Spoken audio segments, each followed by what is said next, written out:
Sejam bem-vindos a mais um podcast do Aprovação Ágil. Dessa vez eu estou aqui com o Thiago E aí, pessoal? Consultor legislativo da Câmara dos Deputados. Sim. Talvez o concurso mais desejado do Brasil. Será que eu estou certo, Thiago? Olha, sempre foi um sonho para mim. Eu sonhei com esse cargo anos e anos. E a gente estava até conversando, né, antes do podcast aqui, que é um concurso, para vocês terem uma ideia, quem não manja de concurso assim, tem juiz que abre mão da magistratura para fazer esse concurso. É verdade. No último concurso para consultor do Senado, teve um juiz federal que pediu exoneração para assumir como consultor legislativo no Senado. Aconteceu. E, cara, qual que é a remuneração? Porque normalmente a primeira coisa que a galera olha é a remuneração. Qual que é a remuneração hoje inicial? Saiu o concurso da Câmara dos Deputados para consultor em 2023 e no edital o salário inicial era perto de 35 mil. Né? Mas, salário de juiz. Depois que entra tem adicional de especialização, tem vale alimentação, tem outros adicionais lá, mas o salário no edital inicial é 35 mil. E por que? A gente estava falando sobre isso também, né? Até retomando a nossa conversa. Sim. Por que muitos juízes acabam trocando o cargo da magistratura, que é tão desejado e é muito bom realmente, por esse cargo? Qual que você acha que são quais os diferenciais? Olha, eu sou suspeito para falar, mas eu gosto muito da carreira de consultor, né? Pela liberdade que você tem de trabalhar lá dentro do parlamento, com os parlamentares, acompanhar a elaboração dos projetos de lei, dos projetos de código, das emendas à Constituição, participar dos discursos, das discussões no plenário, é uma carreira que sempre me atraiu muito. Para quem está saindo da magistratura, por exemplo, eu acho que essa liberdade chama um pouco a atenção. O salário é muito, muito próximo. Tem os magistrados e defensores e promotores têm uma série de limitações que a carreira impõe, que a carreira de consultor legislativo não tem esse tipo de limitação. Então, acaba sendo muito atrativo para quem ocupa esses outros cargos fazer um concurso para consultor. Sim, e até o que a gente estava falando, né, da possibilidade de, às vezes, você poder advogar, que a pessoa que passa na magistratura é formada em Direito. Isso, né? Sim. Quem é formado em Direito e assume o cargo de consultor ainda tem essa vantagem, que tem a liberdade de advogar. E, no caso dos magistrados, como são formados em Direito também, teriam essa liberdade a mais também, além da carreira, além de outros benefícios que o cargo de consultor tem. Legal. Deu para entender, né, cara? A magnitude do cargo, e é realmente um cargo muito bom. É um concurso, às vezes, raro, né? Que às vezes fica bastante tempo sem ter. Isso daí é um diferencial desse concurso, porque, seguinte, concurso para juiz tem... por ano tem vários, tem os estaduais, tem federal. São 92 tribunais do Brasil. Exatamente. Sempre tem, então, né? sempre tem possibilidade de você fazer um próximo concurso para juiz, aí vai dependendo da região do país. Lá no Congresso, você só tem a Câmara e o Senado. Então, por exemplo, o meu concurso saiu em 2014. Desde a Constituinte, o meu concurso foi o terceiro concurso para consultor que teve. Teve um em 89, teve um em 2002 e o meu em 2014. 35 anos, né? Aniversário. Agora fez 35 anos, aconteceu no final de 2023 o quarto concurso, né, para consultor na história da redemocratização aí. Só teve 4 oportunidades e, como o concurso é dividido em áreas, é sempre assim, é uma vaga, 2 vagas, quanto muito tem roda, 3. Né? Ninguém sai. É um quadro muito reduzido, né? Então, assim, o pessoal normalmente, e como é um cargo muito bom, dificilmente alguém faz um outro concurso para sair da consultoria. Então, o pessoal fica até aposentar normalmente. Sim, e ele é o ápice ali, se você pensar em termos de consultoria. Eu quero até perguntar, né? A gente vai falar mais sobre a carreira, aqui, a vida após a aprovação. Tenho certeza que muitos aqui têm dúvidas sobre isso. Mas vamos falar um pouquinho sobre a vida de concurseiro, o começo. Sim. Só que antes eu queria fazer até uma pergunta que está relacionada com o que você falou. Por exemplo, em termos estratégicos, a gente fala bastante sobre isso em concurso, sabe? Que você escolher uma área, não focar só em um concurso, que às vezes, dependendo, pode ser um pouco mais complicado. Você mirou lá. Consultor, Câmara, Senado. Faria sentido, e você fez alguns concursos estaduais parecidos, sabe? Para Assembleia Legislativa do Estado, entendi. Tal. Você chegou a pensar nisso? Para consultor, para cargo no Legislativo, Eu fiz aqui em São Paulo o concurso para taquígrafo da Alesp, né, que é um cargo de analista, né, mas especificamente para consultor eu só fiz lá na Câmara. E o meu foco, quando eu comecei no mundo dos concursos, era passar em um concurso. O concurso de consultor, hoje eu ocupo esse cargo, mas quando eu comecei a minha caminhada no mundo dos concursos, parecia uma coisa muito inatingível, muito distante, muito alto. Nossa, que incrível! Então, eu comecei fazendo concursos de técnico, de analista, concursos menores, e eu não tinha disponibilidade de ficar só estudando para o concurso de consultor, esperando, sei lá, 10 anos para o próximo. E isso que é muito complicado, né? Um concurso que não tem uma previsibilidade. Ali, né? Difícil de... Porque, assim, teve agora esse, foi 2023. O próximo pode ser em 2035. Se você contar 12 anos para o próximo edital, muita coisa vai acontecer, né, nesse período. E se você não tem... Porque, assim, se eu tivesse um outro cargo e tivesse muito bem, um cargo com salário bom e tal, dá para você ficar estudando ali e esperando a próxima oportunidade de consultor. Mas, no meu caso, não foi assim. Sim. Mas quais concursos você vê que dá para conciliar, por exemplo? Com o consultor? Com o consultor. Você sim. Tentou fazer e tal? Na época, eu tinha passado para taquígrafo do TST, né, no Tribunal Superior do Trabalho, é um cargo de analista, e eu entrei no TST em 2013. Com 6 meses que eu estava no TST, saiu o edital para consultor. E eu falei assim, essa é a minha chance, porque agora eu já tenho um cargo bom, um salário bom, estabilidade ali garantida dali a alguns anos. Então, eu vou me dedicar de corpo e alma ao estudo para consultor. E foi o que eu fiz. Eu trabalhava lá no TST, eu entrava meio-dia, fazia período corrido, né, de meio-dia a 7. Então, eu acordava de madrugada e às vezes eu chegava no TST, eu já tinha 6, 7 horas de estudo no dia. Morto, já. E, assim, a minha história no mundo dos concursos foi muito de tentativa e erro. A gente estava conversando aqui antes de começar, que na nossa época, a gente já está falando assim, né? Quando você começou a estudar? Olha, eu comecei a estudar para concurso em 2004, quando eu me formei na faculdade. Começamos quase junto, em 2006. 2006? Pois é. Porque em Brasília não tem muito grandes indústrias, grandes empresas, para você fazer um programa de trainee, entrar e virar um CEO, não sei o quê. Brasília não tem muito disso. Então, lá a vida gira muito em torno de concurso, a sede ali, né, dos órgãos federais estão ali, os ministérios todos, o legislativo, o executivo, todos os tribunais superiores estão lá. Então, um chamariz muito forte para quem é jovem, está saindo da faculdade, porque você sai da faculdade desempregado, né? Sim, desesperado. Exatamente.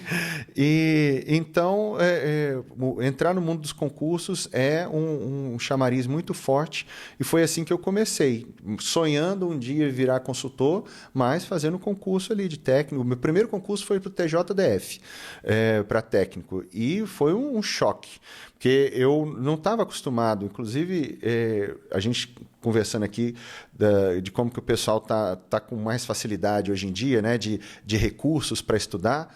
Na época, a gente não tinha recurso quase nenhum. Você não tinha nem um Instagram para falar, saiu o edital, não sei o quê. Você tinha que saber, você olhava na banca. Você tinha que olhar lá no site da banca ou no Diário Oficial, procurar lá no Diário Oficial se tinha saído o edital, porque você não tinha muito acesso à informação, não tinha quem te orientasse direito como fazer e tudo. E eu comecei desse jeito, meio que pegando papel na ventania. Porque eu precisava de um emprego, né? Na época eu estava meio desesperado. Quantos anos você tinha? 23. 23, mesma idade que eu tinha. 23, quando eu comecei. E 21, desculpa. 21. E eu comento, né, que eu demorei mais tempo para aprender a estudar do que para passar no concurso. Porque a gente chega no mundo dos concursos com acostumado com a escola. Na escola, você assiste a aula mais ou menos, estuda na véspera, faz a prova, tira 5, você passou de ano. Ok. No mundo dos concursos não funciona assim. Isso não funciona mesmo. E ali você tem que se dedicar, tem que ter consistência, disciplina, tudo isso que a gente fala para o pessoal e eles acham que a gente está falando só da boca para fora, é essencial para conquistar a aprovação. E esse tipo de concurso, né, cara, que tem uma nota muito competitiva, antigamente, mas por isso que eu estou falando, gente, porque magistratura antigamente, eu tinha que fazer 50% para ir para a segunda fase. Sim. Né? Então, sim. É uma lógica diferente. Esse tipo de concurso é para fazer 90 e cacetada por cento. Né? E você tem que ser muito bom nas matérias que você não gosta também. Todas. Não tem opção. Não dá para deixar matéria de fora. Ainda mais concursos de ponta como esses, né? Da Câmara, do Senado, o pessoal que chega para competir, chega muito bem preparado. Tem gente que se dedica anos e anos só. Não, eu quero só o legislativo e foca só nele. Então, sabe o regimento da Câmara, de qual é salteado.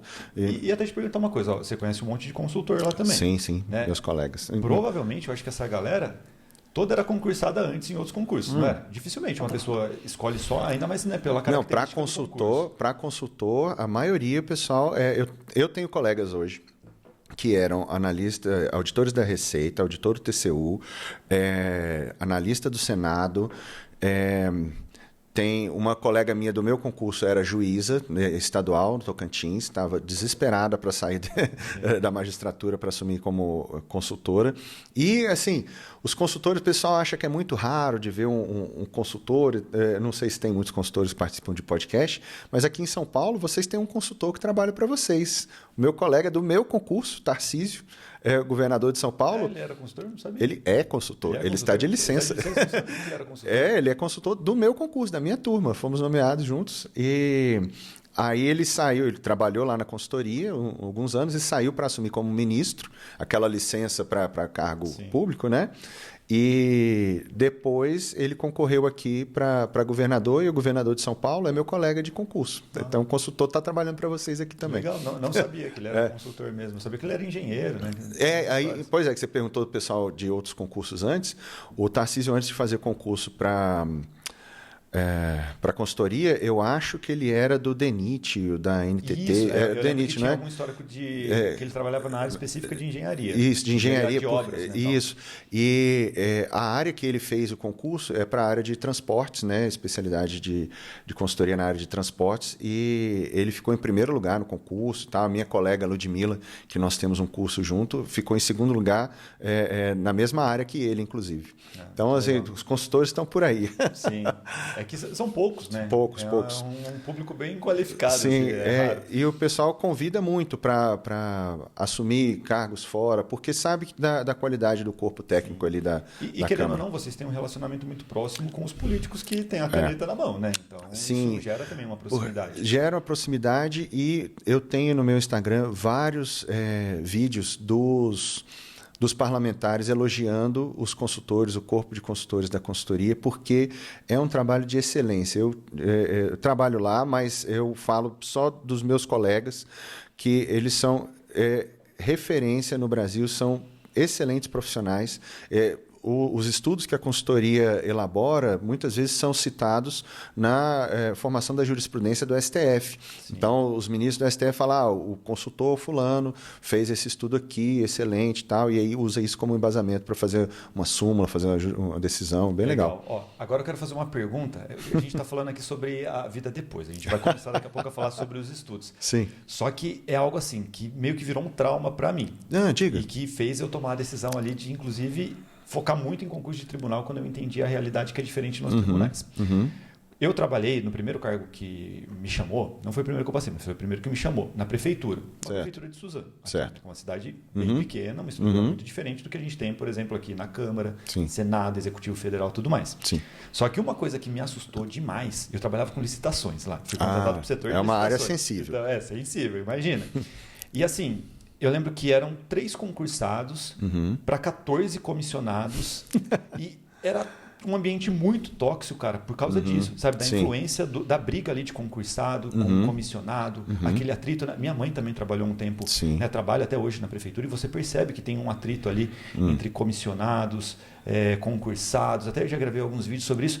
Como que você vê essa realidade? E também o que eu descobri, né? Quando você vai para o tribunal, por exemplo, no Tribunal Federal, todas as funções comissionadas, cargos comissionados, na prática, vão para os concursados. Sim. Então você faz parte do grupo dominante. Lá no Executivo, e eu acho que até no Legislativo é assim também, o grupo dominante são os comissionados, são os indicados políticos. Como que funciona isso? Tem um atrito? Olha, essa dinâmica na Câmara acaba não dando muito atrito, porque os consultores, eles prestam serviço diretamente às comissões da Câmara, à mesa da Câmara, trabalha quando o deputado é encarregado de ser, por exemplo, relator de uma proposta.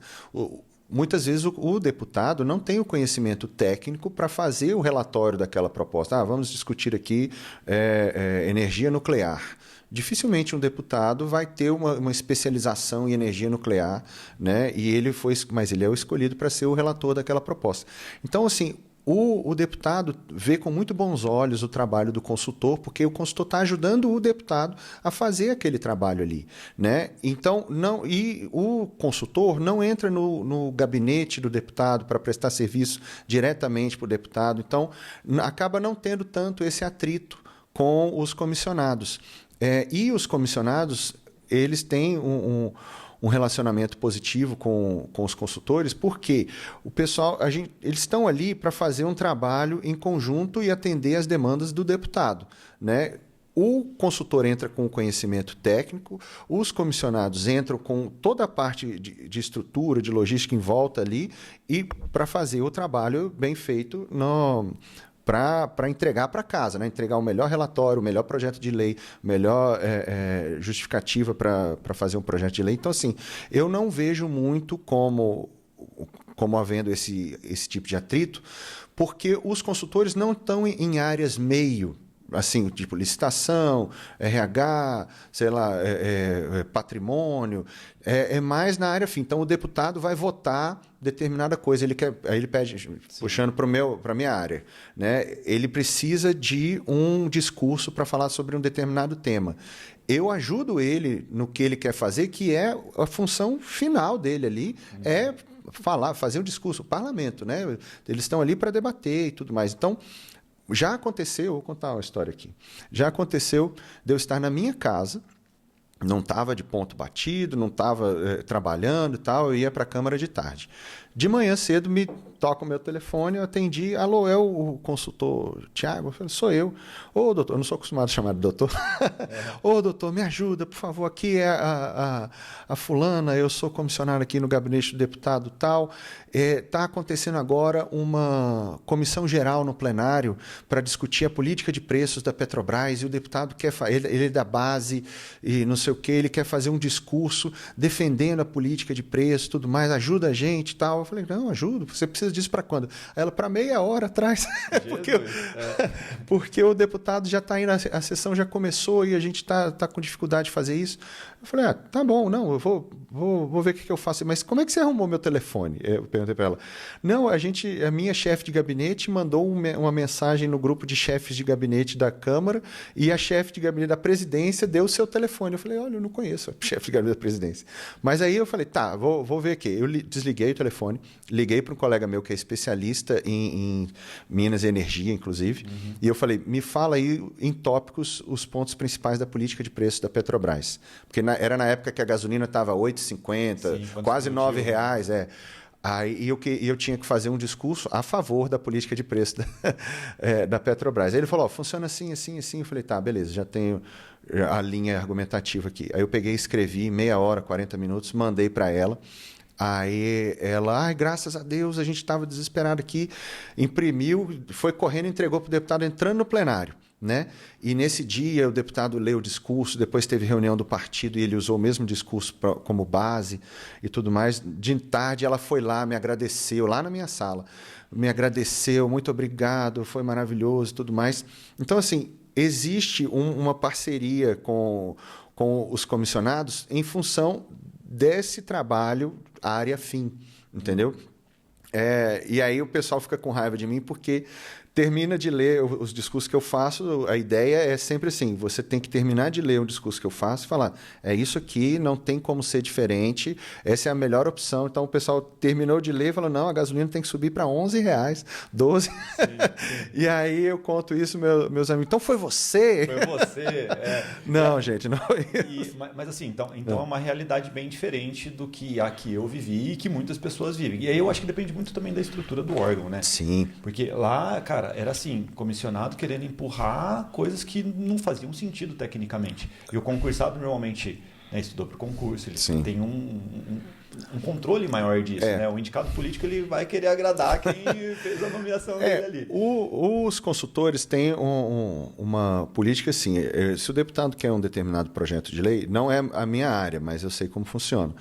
Ele quer um determinado projeto de lei, aí, digamos, o projeto é inconstitucional. Então, os consultores fazem uma informação falando assim, olha, esse projeto desse jeito seria inconstitucional por isso, isso e isso. Mas, se você quiser, ainda assim, está aqui o projeto de lei, pronto. Então, vai a informação para a informação técnica, isso desse jeito não pode, tá? Mas, se você quer, está aqui o projeto de lei e é feito.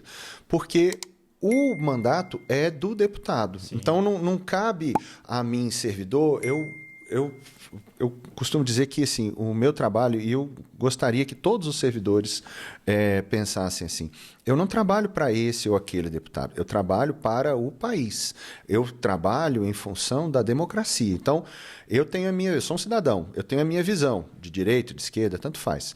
Mas eu atendo deputados de direita e atendo deputados de esquerda. E eu faço discursos, o melhor discurso que eu posso fazer, tanto para a direita quanto para a esquerda, porque aquele deputado está ali porque ele foi eleito. A democracia escolheu ele estar ali. Milhões de pessoas querem que aquela voz, com aquele ponto de vista, tenha chance no parlamento de ser ouvido. Então, eu acho que, inclusive, alguns órgãos do país, se tivessem essa visão, o Brasil teria menos atrito em relação ao que está tendo hoje, né? Não cabe a mim fazer um julgamento se, não, essa visão aqui não é boa, então eu não vou atender, não vou fazer esse trabalho aqui bem feito e tal. Não sou eu que decido. Quem decidiu porque aquele deputado tinha o direito de estar ali foi a democracia, e eu, como servidor público do país, eu tenho que fazer o melhor trabalho possível para atender aquela demanda ali. Se, no caso, for um projeto de lei, eu não faço projeto de lei, mas se for alguma coisa que não teria embasamento técnico, a gente informa e aí o deputado toma a decisão dele. E aí eu acho que é aí que pode gerar o atrito, né? O consultor que, por exemplo, vai analisar na parte de direito a constitucionalidade de determinado... Às vezes o deputado vai querer forçar a barra ali para falar, você não pode falar que é inconstitucional. Deve gerar um atrito também, sim, né? Nesse caso, se o deputado quer um projeto daquele jeito ali, ele não vai ficar contente se falar assim, olha, isso aí não pode. Mas a política que a gente adotou lá é de entregar para o deputado, porque, mais uma vez, o consultor não é um tribunal constitucional para dizer se a lei é ou não é. É uma Constituição, uma Comissão de Constituição e Justiça, tem todas essas... a Câmara tem órgãos que trabalham essas questões. Então, com o conhecimento técnico que o consultor tem, ele informa e faz o projeto de lei e o deputado toma as decisões dele. Ele tem essa liberdade. Sim, é algo parecido com o que os procuradores, né, fazem às vezes, nos municípios e tal, tudo Exato. mais. Só que no município acontece muito do vereador querer mudar a Constituição Federal, né? Aí o conflito de competência é um pouco maior. Agora, uma questão pessoal, porque, né, você tem que fazer discursos para esquerda, para direita, para o centro, tanto faz, né? Isso que você falou, o seu trabalho. A gente até falou, tem uma característica parecida com advogado. Como eu vejo. Né? Só que assim, pessoalmente, deve gerar uma treta quando você fala assim com a família. Sabe, sempre tem na família um que é bolsonarista, outro que é lulista. Sim. É difícil, né, controlar isso, cara. Eu não vejo como difícil, porque eu falo o seguinte, eu vejo o meu trabalho como extremamente importante hoje por causa da polarização que a gente está vivendo no país. Porque qual é o problema da polarização? Os extremos estão tão extremos que eles já não se comunicam mais, eles não se conversam. Então, qualquer discussão que começa, ela acaba no primeiro minuto, fala assim, não, isso é porque você é fascista, isso é porque você é comunista. E o diálogo acaba ali. Só que sem diálogo, você não consegue construir um projeto de lei, um entendimento que atenda a maioria da população. Então, eu vejo o meu trabalho, eu uso os argumentos, né, como um advogado usaria, mas a essência do meu trabalho eu vejo como facilitar essa comunicação. Porque eu sempre cito ele, o ministro Barroso do STF colocou, fez uma observação que eu concordo 100% com ele. Ele falou assim, ofensa não é argumento. E é verdade, porque se eu estiver falando com alguém e eu discordo da pessoa e eu faço uma ofensa, você é comunista, você é fascista, a pessoa não vai parar e refletir e falar, realmente eu sou comunista, eu deveria mudar meu ponto de vista. Não funciona. A ofensa não é argumento. Mas, se eu construo um discurso com razoabilidade, com coerência, botando os argumentos de forma lógica e tudo mais, e falo, olha, você não viu por esse lado, veja aqui isso assim. Então, eu facilito essa comunicação para que os dois extremos consigam dialogar melhor e, com isso, a gente consiga avançar na democracia, na construção de leis melhores, no aprimoramento do arcabouço jurídico brasileiro. Então, o meu trabalho facilita isso. Então, o pessoal, às vezes, quem é muito de um lado ou de outro, fala, mas como você pode defender o ponto de vista do fulano? Eu falo, olha, ele tem um ponto de vista, às vezes algumas coisas ali vão ter contato comum com o seu ponto de vista.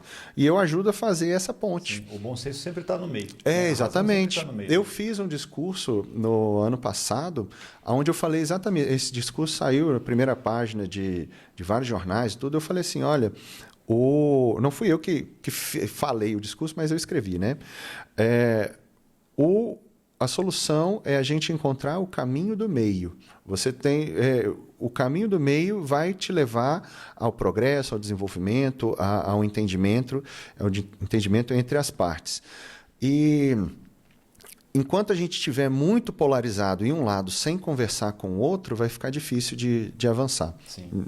E aí eu tento fazer o meu melhor possível para ajudar nesse diálogo. Talvez seja o trabalho mais difícil do momento. Agora você está explicando isso, que achar o consenso ali, a razão vai ser complicado. Olha, é um trabalho árduo. É difícil, às vezes, você encontrar argumentos, porque a gente fala...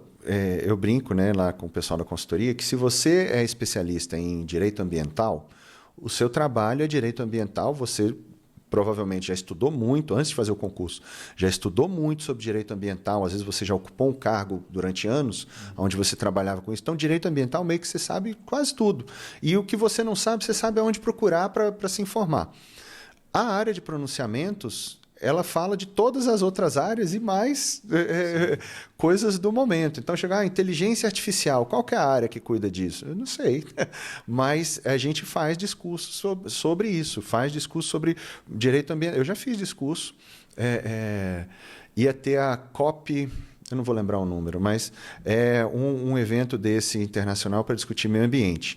Então, um deputado queria falar como o Brasil estava péssimo na proteção do meio ambiente. Aí eu fiz um discurso. Na semana seguinte, ia ter uma reunião na Europa para mostrar como o agronegócio do Brasil é sustentável e como a gente é o melhor país do mundo em meio ambiente, em proteção do meio ambiente. Então, eu fiz 2 discursos sobre o mesmo tema com enquadramentos completamente diferentes. E o concurso de consultor é assim, inclusive. Né? Não sei se você sabe, mas para consultor das áreas de especialidade, o pessoal tem que fazer um projeto de lei ali sobre a área que ele está concorrendo.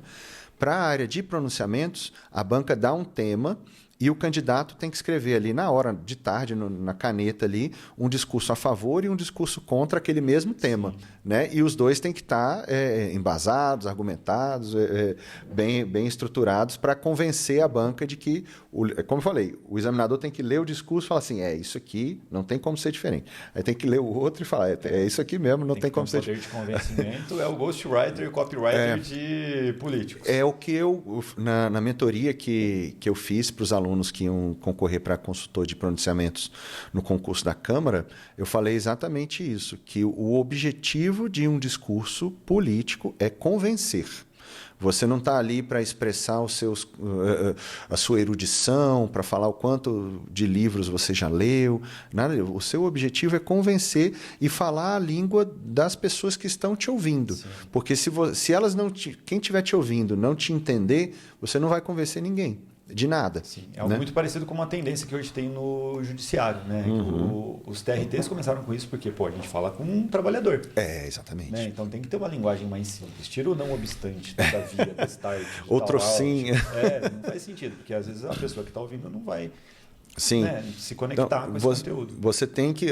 A base da comunicação é exatamente você estabelecer esse canal de comunicação e entender e ser entendido. Sim. Então, se você está falando, pode ser o português perfeito, mas se a outra pessoa não está entendendo, não está tendo comunicação. Eu acho que deu um gostinho na galera aí de passar no concurso para consultor. Olha, vou começar a... Eu já tenho uma mentoria para concursos em geral, né, para organização dos estudos e tudo, mas quando tiver concurso para câmaras municipais e para assembleias legislativas nos estados, porque o cargo de consultor tem em assembleias também, né? Porque todas as assembleias e câmaras fazem projetos de lei, fazem discursos e tudo mais, então eu vou ajudar as pessoas que quiserem um treinamento específico na área de discurso também, vou ajudar. Vai ter a Câmara lá do Distrito Federal, vai lançar um edital, acho que esse ano, até o final do ano, ou ano que vem. E esse é um dos cargos que vai estar em disputa. E é uma habilidade que, com certeza, vira a chave para todo mundo na redação. Sim, com certeza. É a base de você escrever um discurso dissertar. Começa na dissertação. Macroestrutura, microestrutura, eloquência, você conseguir colocar as ideias que estão na sua cabeça de forma clara e organizada no papel. Muita gente tem essa dificuldade hoje. E com a limitação de espaço, que eu acho que aí que está a chave, né? Você com pouco espaço conseguir... Tem que ser sucinto e ir direto ao ponto ali do que você está falando. Então, é uma habilidade que hoje em dia está cada vez mais difícil, porque o pessoal não está muito acostumado a escrever. O pessoal não lê, cara. Não lê, não escreve. Lê e não entende, às vezes. É real. Exatamente. É a grande dor. Eu sempre bato aqui muito, em todos os conteúdos do Bitolei, sobre a forma de estudo, né? Porque tem um romantismo muito grande. Por exemplo, aqui a gente já falando sobre a parte prática dos estudos. Certo. Muitas pessoas, quando a gente bate em videoaula, sabe, falando que, cara, eu acho que a pessoa, para chegar competitiva em concurso, ela tem que se desgarrar bastante de videoaula. Por quê? Porque ela vai enfrentar uma questão escrita, normalmente longa, cada vez mais longa, cada vez exigindo mais interpretação. E aí a pessoa que não pratica a leitura, ela não vai conseguir executar a prova ali no tempo que ela precisa, com a qualidade que ela precisa. Isso daqui é treinável, né? Quer melhorar em redação? Quer melhorar em discurso? Pratique. Quer melhorar em questões? Pratique com questões. Eu sei que às vezes a pessoa pensa, Gustavo, eu rindo muito com videoaula, eu consigo ficar 10 horas estudando. Mas o que adianta ficar 10 horas estudando e não ter resultado, sabe? Não, e nesse aspecto das questões, está cada vez mais as questões de todas as matérias, não só de português, estão exigindo muita interpretação. Porque a questão, hoje em dia, já não é mais... o prazo é 1 ano, 2 anos, 3 anos. Não é assim, de você decorar o número e marcar a questão lá. Eles dão toda uma historinha, conta ali uma situação. Cheio de desperdício, coisa para te enganar. Exatamente. No meio do conteúdo. E aí você precisa ler, entender, interpretar e falar. O que o examinador está querendo saber é isso aqui.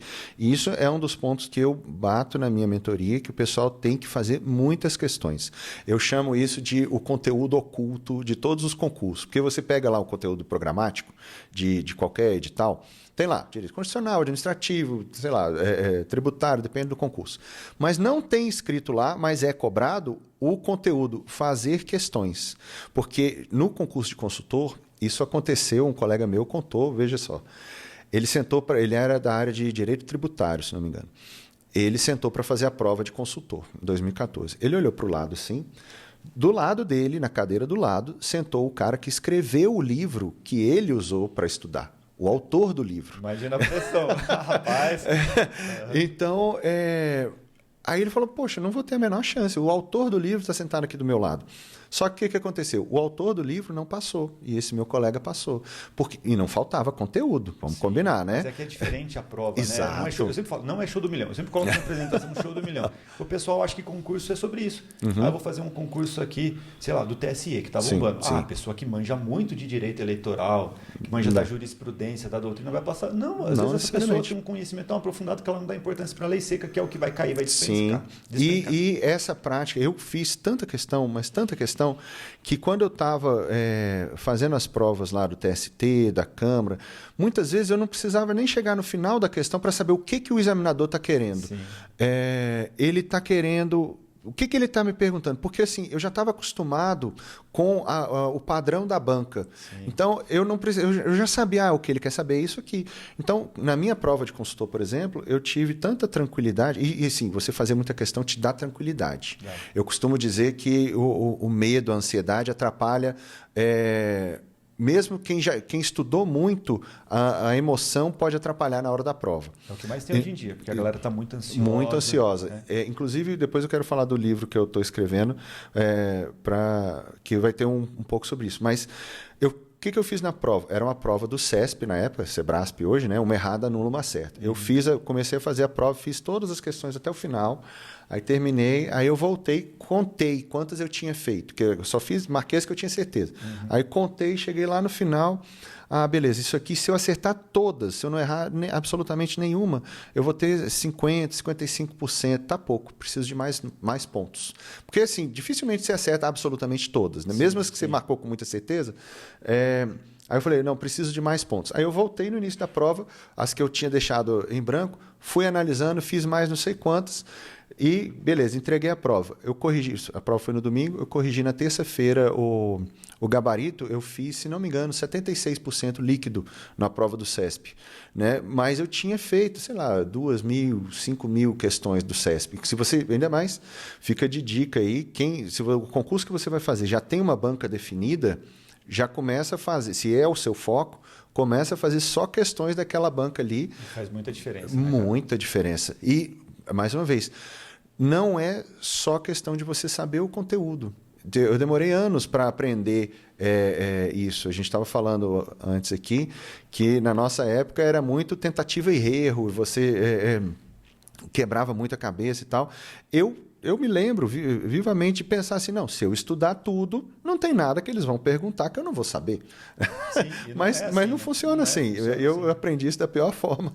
E hoje em dia o pessoal tem tantas ferramentas, tanta estrutura. O próprio Bitolei tem uma estrutura incrível aqui para os alunos. E o pessoal fica perdido... tendo tudo na mão, é só aplicar, mas não quer ter o trabalho, não quer sentar e estudar. Começar. Essa é a maior dor do iniciante. E até lembra, cara, o que você acha disso? Que você falou, eu acho que é exatamente isso, você vai concordar comigo. Sim. Chega uma hora que você faz tantas questões, você fez 5.000 questões lá, Sim. Você pega tanto a linguagem da banca que você pega um sentido aranha quase. Você olha o jeito que, que o cara escreveu, o examinador escreveu, mesmo que você não saiba o conteúdo, você fala, isso daqui está errado. Ué, eu te provo isso agora, veja só. Eu fiz o concurso em 2014 para consultor. A prova foi em abril. Eu fiz 5.000 questões por baixo. Né? Muita questão mesmo. Aí, eu tinha me formado em 2004. Fiz a prova em abril de 2014. E aí eu falei assim, já estou num concurso no TST, minha vida está mais ou menos estável, as contas estão pagas, não sei o quê. Eu sempre gostei muito de filosofia. Vou estudar filosofia na faculdade. Aí eu fui na UNB, que as provas de vestibular da UNB certo, errado, são né? de certo e errado, eram feitas pelo CESP, né, que hoje é Sebrasp, pelo próprio CESP. Aí eu falei, vou fazer concurso vestibular para filosofia na UNB.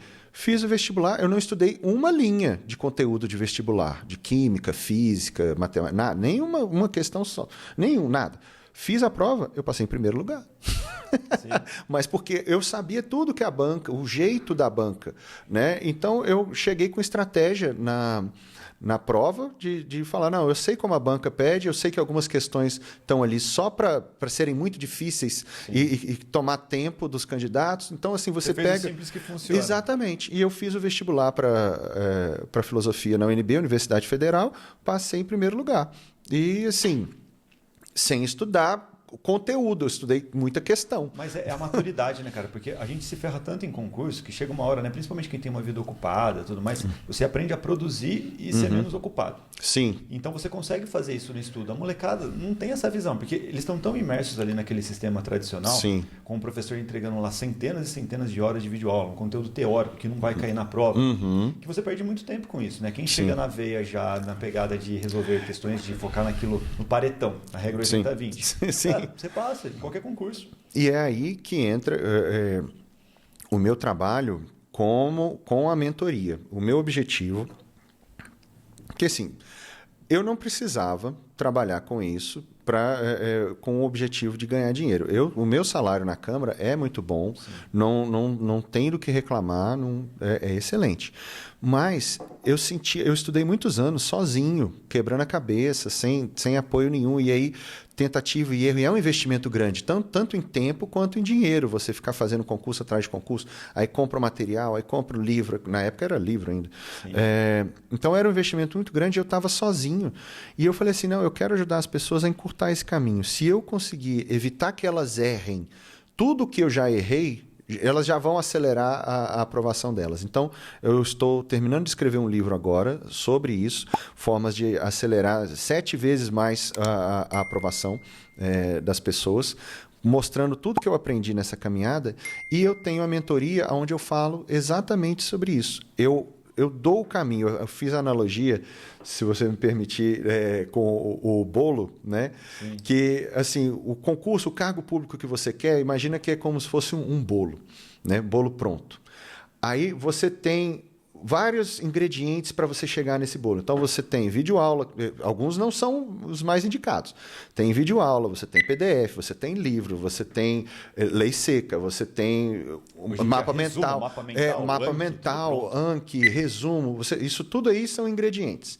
Aí, digamos que você nunca fez um bolo na sua vida. Aí eu te levo no mercado e te mostro um bolo pronto e falo, ó, esse aqui é um bolo pronto. Os ingredientes que você precisa estão aí no mercado. Agora faz um bolo igual esse aqui. Começa. Aí, para você deduzir...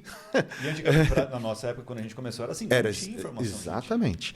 Para você deduzir o que vai num bolo para virar aquele bolo pronto que você viu, é muita tentativa e erro. Então, você pega e fala assim, não, água sanitária vai fazer bolo? Não vai. Sim, mas o iniciante... Exatamente. Assim, aí, se você tem... Quando você vai fazer um bolo, se você tem uma receita, você já está meio caminho andado. Ainda que seja o seu primeiro bolo da sua vida, você vai seguir a receita, vai errar algumas coisas que você nem está sabendo que está errando, mas o seu primeiro bolo já vai estar parecendo um bolo mais do que se você tivesse deduzido do zero. E a mentoria é exatamente isso, né, cara? Isso.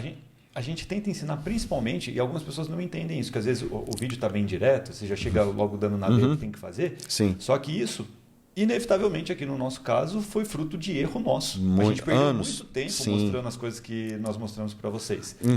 A ideia é essa, fazer você ter mais facilidade, mais velocidade, né? E como que vocês vão adquirir isso? Vai ser aprendendo com os erros que nós cometemos, aprendendo com a nossa jornada, a nossa experiência, porque assim... O que as pessoas compram hoje em dia? Elas compram tempo e organização, porque a organização ajuda na parte do tempo também. Sim. Então, tempo. Se você não cometer esses erros aqui, você vai acelerar a sua aprovação. Organização. Olha, segue essa receitinha aqui que eu estou te passando, tenta, estuda, faz desse jeito aqui e aí faz a prova. Ah, não passei, mas cheguei perto. Excelente. No concurso é assim mesmo. Errou, aprende rápido. Uma dúvida muito comum do iniciante, que tem tudo a ver com isso que a gente está falando. Sim. A gigantesca maioria dos iniciantes, quando eu falo para a pessoa que se eu pudesse voltar no tempo, eu faria tudo de novo que eu fiz. Primeiro dia que eu fui começar a estudar, eu fiz um simulado. Segundo dia, eu comecei a estudar por questões. E a maioria não quer fazer isso. Você hoje, voltando com a consciência que você tem hoje, você começaria a fazer questões desde o começo ou pegaria leve e depois faria questões? Olha, com certeza questões. Inclusive, a gente comentou aqui no início que eu demorei mais tempo para aprender a estudar do que para passar em concurso. Eu quebrei a cara muitos anos, aí eu falei, não, o jeito de estudar é assim. Aí eu deduzi e eu falei, então tá. Aí em 1 ano e meio eu passei num concurso excelente, analista do Tribunal Superior do Trabalho. Você teve esse insight, não, questões, simulado é o melhor caminho, por isso que você foi aprovado rápido. Mas na época não tinha ninguém para me dizer isso. Exato. Eu fui no desespero, porque eu tinha 89 dias e eu falei, eu preciso focar no que eu posso evoluir, que o resto aqui eu vou deixar de lado. Pois é, eu pensava, nossa, perdi tanto tempo com isso. Eu pensava, não, se eu estudar tudo que tem para estudar, eu souber todas as regras gramaticais, todos os artigos da Constituição, eles vão perguntar qualquer coisa, eu vou saber. Mas não é assim. E aí você nunca vai fazer as questões. Exatamente. É perfeccionismo. Sabe uma coisa que eu sempre penso assim, e eu vejo que foi algo que fez com que eu tivesse resultado muito mais rápido. Eu olhava para a galera que começava a estudar e um erro assim que, na minha visão, não faz sentido. Simplesmente não faz sentido. A pessoa lia todo o conteúdo, às vezes um conteúdo gigantesco, Sim. e começava a fazer marcações, anotações de texto. Sim. Aí eu perguntava para essa pessoa, eu falava assim, mas por que você marcou isso? Por quê? É importante, porque eu preciso disso para entender. Mas por que é importante? Aí eu sempre fiz marcações desde o começo, sabe com base no quê? Sim. No que a banca cobrava. Então Muito eu criei melhor. uma anotação objetiva, principalmente Sim. coincidência lá, Sim. o que mais cai. Isso daqui que fez com que eu tivesse resultado rápido, porque eu foquei primeiro naquilo. Exatamente por isso. E isso daí, você teve esse feeling aí que fez acelerar a sua aprovação no início. Muitas pessoas não têm, eu não tenho isso. Então, eu acredito que qualquer pessoa hoje ocupa um cargo excelente. Regido pela Lei 8.112, é o maior cargo do país. Sim. Porque juiz, promotor é lei orgânica, é outra legislação. Mas da Lei 8.112, os cargos de consultor da Câmara, especificamente, são os mais altos do país. Mas eu comecei, o meu primeiro trabalho foi chapeiro do McDonald's. Então, se tiver alguém me assistindo aí hoje e trabalha de garçom, trabalha de balconista, trabalha numa lanchonete, qualquer coisa, eu também já trabalhei. Eu comecei nesse emprego. E aonde você começa não determina onde você chega. E aí, lógico, eu levei anos para aprender o que eu aprendi para conseguir chegar nesse cargo. Mas não precisa demorar tanto. Você falou do simulado, eu tenho uma visão que algumas pessoas, não sei porquê, não entendem. Na minha visão, o objetivo de um simulado é o aluno ir mal. Exato. Errar antes da prova. Isso. Esse é o ponto. Mas por que eu vejo as pessoas fazendo? O pessoal usa simulado para massagear o ego. Poxa, acertei 90%. Mais do que simulado. Todo mundo aqui, quem está vendo isso aqui, vai doer no coração de um monte de gente. Sim. A pessoa estuda o tópico, faz questões do que concurso, aí acerta, claro, 95%, Sim. e tira um print e posta no Instagram. Estou voando. Aí chega na prova e tira 50%. Olha, simulado não nomeia. Exato. Não tem nomeação a partir de aprovação em simulado. Né? Então, o que eu vejo? O pessoal faz muito simulado para massagear o ego. Poxa, eu acertei 70%, 80%, estou voando, como você falou. Mas o objetivo de um simulado não é esse. Na minha visão, o simulado é uma radiografia do seu conhecimento. Gustavo, se eu perguntar para você, o que você sabe, fala para mim tudo o que você sabe. Você não consegue começar do nada. Agora, se eu te fizer perguntas, fala assim, você sabe isso? Aí você fala, não, isso eu sei. Você sabe isso aqui? Aí você fala, não, isso eu não sei. Só que se vai cair na prova, então, eu preciso saber disso para a prova. Quem te faz essa radiografia é o simulado. Então, no caso real, estava estudando, estava fazendo simulado para o concurso da Câmara. E eu estava acertando 90% no simulado, estava indo super bem, e eu estava preocupado com isso. Porque eu falava assim, não é possível, porque eu não sei tudo, ninguém sabe tudo. Será que eu estou me enganando? Começa a vir aqui. Exatamente. Sim. Será que eu estou pegando... Eu falava assim, não, eu estou pegando provas muito fáceis, não é possível e tal. Eu preciso de um simulado mais difícil, alguma coisa, porque eu preciso saber o que falta eu aprender, para eu fechar essa lacuna para o dia da prova, que é onde vale de verdade. Aí eu virei para minha esposa e falei assim, olha, me ajuda a achar outras provas aqui do CESP, da UNB e tal, para poder eu fazer o simulado aqui que seja mais difícil, porque eu estou acertando tudo e eu vejo isso como um problema. Eu preciso saber onde eu tenho que melhorar. Aí ela me ajudou lá, procurou, achou um concurso para psicólogo da UNB. Ela falou, faz esse aqui. Aí eu comecei a fazer e eu falei, poxa, prova difícil. É bem difícil. Essa prova está difícil, né? Difícil. Aí eu fiz, cara, uma errada anula uma certa, faltando 2 semanas para a prova da Câmara. Sabe qual seria a minha nota? -2. No concurso que você passou depois. E aí eu passei depois, 2 semanas depois. Sim. Aí eu virei para minha esposa, eu mandei uma mensagem para ela no WhatsApp, eu falei assim, olha, muito obrigado porque você achou essa prova. Você tirou toda a minha confiança. Não. Eu tava, a minha mente, eu trabalho muito com mentalidade com os meus alunos, a minha mente estava blindada. E é por isso que eu não estava me deixando... não estava cegando com os meus resultados positivos. É importante. Né? Isso daqui é uma coisa que eu sempre falo, cara. Depende muito como você reage com as informações que você tem. Porque você usou isso como incentivo para estudar mais. Algumas pessoas usam um problema para fugir dos estudos. É aí que já era. É a síndrome do perdedor. Né? Tem um livro muito bom. Quem está estudando não precisa ler agora, não. Deixa para você estudar, ler depois que você passar. Mas chama Responsabilidade Extrema. Né? Que é um Navy SEAL, um fuzileiro naval dos Estados Unidos que escreveu. Ele falou, tudo que acontece com você e as reações que você tem é culpa sua. Só sua. Então, eu fiz o simulado e fui mal. A culpa é sua. Eu poderia ter feito diferente. A culpa é sua. Então, eu virei para minha esposa e falei assim, olha, obrigado, você achou essa prova para mim aqui. Ela me mostrou exatamente o mapa de tudo que eu preciso estudar, que eu não sei ainda. Eu preciso fechar essas lacunas aqui para chegar no dia da prova da Câmara, daqui 2 semanas, sabendo o máximo possível, né? O maior conteúdo possível, porque assim, eu não sabia que não sabia, é a pior dos mundos, né? Sim. E aí eu falei para ela assim, no dia da minha nomeação, isso antes da prova, eu tinha acabado de tirar -2 no simulado.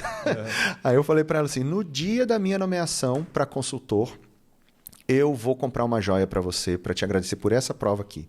E a foto está lá no meu Instagram, depois eu te mostro. Sim, a amizade aumentou, o amor aumentou aqui agora. Aí, no dia que saiu a minha nomeação, inclusive, eu tinha o telefone da menina lá da Câmara que mandava as publicações para o Diário Oficial, e eu estava meio que para ser nomeado ali, a qualquer momento e tal. Aí eu ligava para ela e ela falava, hoje não veio, quem sabe amanhã e tal. Aí um dia eu liguei para ela e falou, boas notícias, amanhã tá no Diário Oficial. Eu falei, beleza. Aí eu saí do TST, não falei nada, né? Olha o sangue frio, né?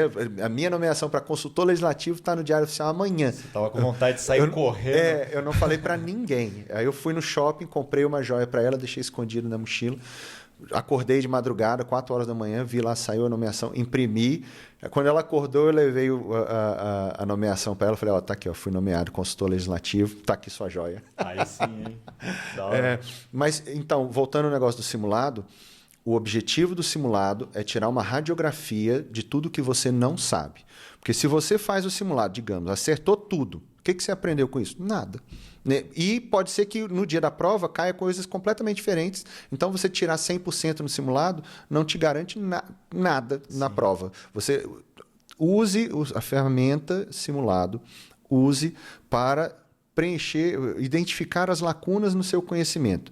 O que você erra no simulado é muito mais importante do que o que você acerta. Sim, com certeza. E o simulado, né, cara, tem uma característica, eu acho, hoje no mercado, pensando... Porque, por exemplo, você pegou um simulado, sua esposa procurou, CESP, Sebrasc, provas reais, né, concursos realizados anteriormente que mostram ali a realidade do concurso. Hoje, a gente vive uma era que você tem muito mais informação e tem muito mais informação lixo. Com certeza. Né? Se você pensar, por exemplo, qual que é a realidade? Tem alguns vídeos que eu já gravei já falando nunca faça simulados de cursinho. Que é a thumb para a pessoa analisar. Eu quero contar aqueles que questões inéditas, não sei o quê. Cara, por quê? Sou contra também. Eu descobri isso quando eu saí do tribunal, que eu comecei a trabalhar com empresa e tal, né? Comecei a pesquisar mais sobre marketing e tal. A gente fez uma consultoria, o cara era marqueteiro puro. Aí ele falou, né? Tipo, ele viu que a gente falava de concurso, aí ele contou para mim. Ele falou, sabe o que você faz? Cria um funil de simulado e dá um simulado muito difícil para a pessoa se sentir um lixo, ela vai se sentir frágil, e aí você vem como oferta de um curso que complementa aquilo, que o medo vende demais. Sim. E o que os grandes cursinhos fazem hoje? Eles pegam, para às vezes um concurso de nível médio ou de nível superior para quem não é formado em direito, colocam questões fora da curva para fazer a pessoa ir muito mal e ela achar que ela precisa daquele conteúdo gigantesco, cheio de desperdício. Vende a dificuldade. Não, você cria dificuldade. Exatamente. Cara, isso daqui é um vício assim, e faz muito mal. E eu quero contar até uma história disso e aí eu quero saber a sua opinião. Diga. Eu lembro que a gente gravou, não era podcast na época, era live, nem tinha podcast ainda. Uma live com a primeira colocada do MPU, do Brasil. Certo. Uau. Explodiu. Legal. Tal. E ela contando, ela já tinha sido aprovada para a TRT, ela seguia a gente, tal, já seguia o método e tal. E aí ela contou que ela fez exatamente isso que você fez. Faltando 2 semanas, ela fez um simulado lá de reta final de um grande cursinho. E ela se sentiu um lixo. Porque ela foi muito mal, perdeu a confiança, só que na prova ela entendeu que ela estava bem, passou em primeiro colocado. E aí ela estava falando sobre isso, né? Ainda bem que eu estava com a mente blindada e não me deixei abalar, porque poderia ter me abalado. Parte da mentalidade é Como terrível. que você vê essa lógica hoje do mercado assim, né? Simulado, por exemplo, você trabalharia só com questões reais de provas anteriores? Com certeza. Como que você vê isso hoje? Olha, na minha opinião, você deve trabalhar só com questões reais, porque um cursinho, um professor bambambam de determinada matéria, ele não está na banca que está fazendo a prova. Cada banca, só de você mudar de banca, já são estilos de questões diferentes. Então, você vai fazer a prova da Sesgran Rio, do Sebrasp e a prova da FGV. São provas completamente diferentes. Então, não adianta você fazer um simulado de questões inéditas e aí você vai lá fazer a prova da FGV, provavelmente o estilo de cobrança vai ser diferente. E a questão da mentalidade, eu acho que é um guarda-chuva que está acima de tudo isso. Porque você pode ter... Eu lembro, sabe aquele filme O Resgate do Soldado Ryan? Sim. Tem uma cena lá que tem um soldado lá que ele é meio medroso, meio covarde, que no final... É o médico. Não, ele é o que anota, ele é o intérprete. Ah, verdade. É o intérprete. Sim. E ele chega no final, ele está encarregado de levar a munição de um lado para o outro. E aí ele está morrendo de medo, está com arma, com munição em volta do pescoço e tudo mais. E na escada em cima, um colega dele está lutando com um nazista lá e está perdendo e acaba morrendo. E ele está travado de medo. Então, veja assim, ele estava super ultra armado, ele tinha munição no pescoço, a metralhadora na mão. O cara com uma faquinha? O cara só com uma faca, mas o medo travou ele na escada. Na hora que o nazista veio, ele levanta as mãos assim, né? Então, a analogia que eu faço é o seguinte: você pode estar com conteúdo até os dentes. Se na hora da prova a sua mentalidade te travar, vai dar branco, você não vai lembrar, você vai sair da prova e falar, nossa, lembrei agora aquela questão que eu estava na dúvida e tudo mais. Então, trabalhar a mentalidade tem que ser... Você me perguntou o que eu faria se eu fosse voltar no tempo com o conhecimento que eu tenho hoje. Questões, desde o início, simulados, desse jeito que eu falei, e mentalidade. O livro que eu estou escrevendo trabalha a parte dos medos que atrapalham os concurseiros. E tem uma série de medos. Tem gente que nem se inscreve para concurso. Ou se inscreve e não vai nem fazer a prova. Não vai fazer a prova. Cada vez tem aumentado o número. Exatamente. Por quê? Isso é muito medo. A gente vive numa geração hoje que tem muita ansiedade. Então, as coisas estão muito fáceis, mas tem algumas coisas, tipo estudar para concurso, concorrer com outras pessoas, que não ficou mais fácil. É um salto de fé, né? Você tem certeza que exatamente. Você vai passar, então, se você não tiver a mentalidade blindada, você nem se inscreve. Veja, o concurso de consultor é um concurso de altíssimo nível, salário excelente. Juízes federais abrem mão da magistratura para ser consultores. Não é o concurso com o maior número de inscritos. O CNU vai ter milhões de inscritos. 500 mil, você viu nos 2 primeiros dias? Já deu 500 mil? 500 mil. Pois é, eu me lembro de um concurso para os Correios em 2011. Correio não é nem servidor público, é CLT. Sim, né? Emprego público. Exatamente. E teve 1 milhão de inscritos em 2000. Foi tanto inscrito que precisaram cancelar o concurso porque não tinha estrutura. Mas por quê? O pessoal, para fazer um concurso, para ter um emprego público, né, um emprego CLT, eles têm menos medo do que para ser servidor. Então, olha como isso conecta, cara, para vocês entenderem. Algo que é da realidade, assim, contando o que a gente vê do mercado hoje de empresa. Como empresa aqui, né, posicionada na área de concurso. Isso acontece, sabe com o quê? Com o INSS. INSS tem muito também, né? As pessoas acham que, sei lá, porque acho que é um apego emocional. Que todo mundo sabe o que o INSS faz. Sim. Parece que é algo mais fácil do que passar em um tribunal. O INSS não tem nem previsão de concurso, todo mundo quer estudar, compra curso, não sei o quê. Aí um tribunal que está quente, que talvez seja mais fácil de passar, a pessoa não estuda. Porque ela tem a ilusão que é difícil. Exatamente. E aí eu posso contar uma história para você aqui. Eu sou formado em Relações Internacionais. Eu fiz o concurso do Banco Central em 2009. Nossa, eu fiz esse concurso. Você fez? Eu fiz, eu não estudei nada, só por... Mas você não chegou a passar, não? Não, eu fui bem na parte de direito, mas tinha uma parte específica lá de sistema, CIAF. Sim, do executivo nada, tem muito CIAF. Certo. 2009. Eu não sei se você vai lembrar, é bom que você fez esse concurso, que talvez você lembre. Ele era dividido por áreas, né? Área 1, área 2, área 3, área 4, área 5. E eu fiz uma análise estratégica lá do edital, trabalhando a questão do medo dos candidatos. Aí, a área 4 naquele concurso era a área administrativa. Então, tinha direito constitucional, administrativo, administração geral e pública, essas matérias mais de administração. Assim. E todas essas áreas eram para qualquer nível superior. Não tinha um vínculo só formados em direito, só formados em engenharia e tal. Uhum. Então, você podia concorrer para qualquer uma. Aí eu olhei a área 5. A área 5 era para quem... o conteúdo que caía era engenharia e contabilidade. E aí eu peguei e pensei assim, os engenheiros vão ficar com medo da contabilidade e os contadores vão ficar com medo da engenharia.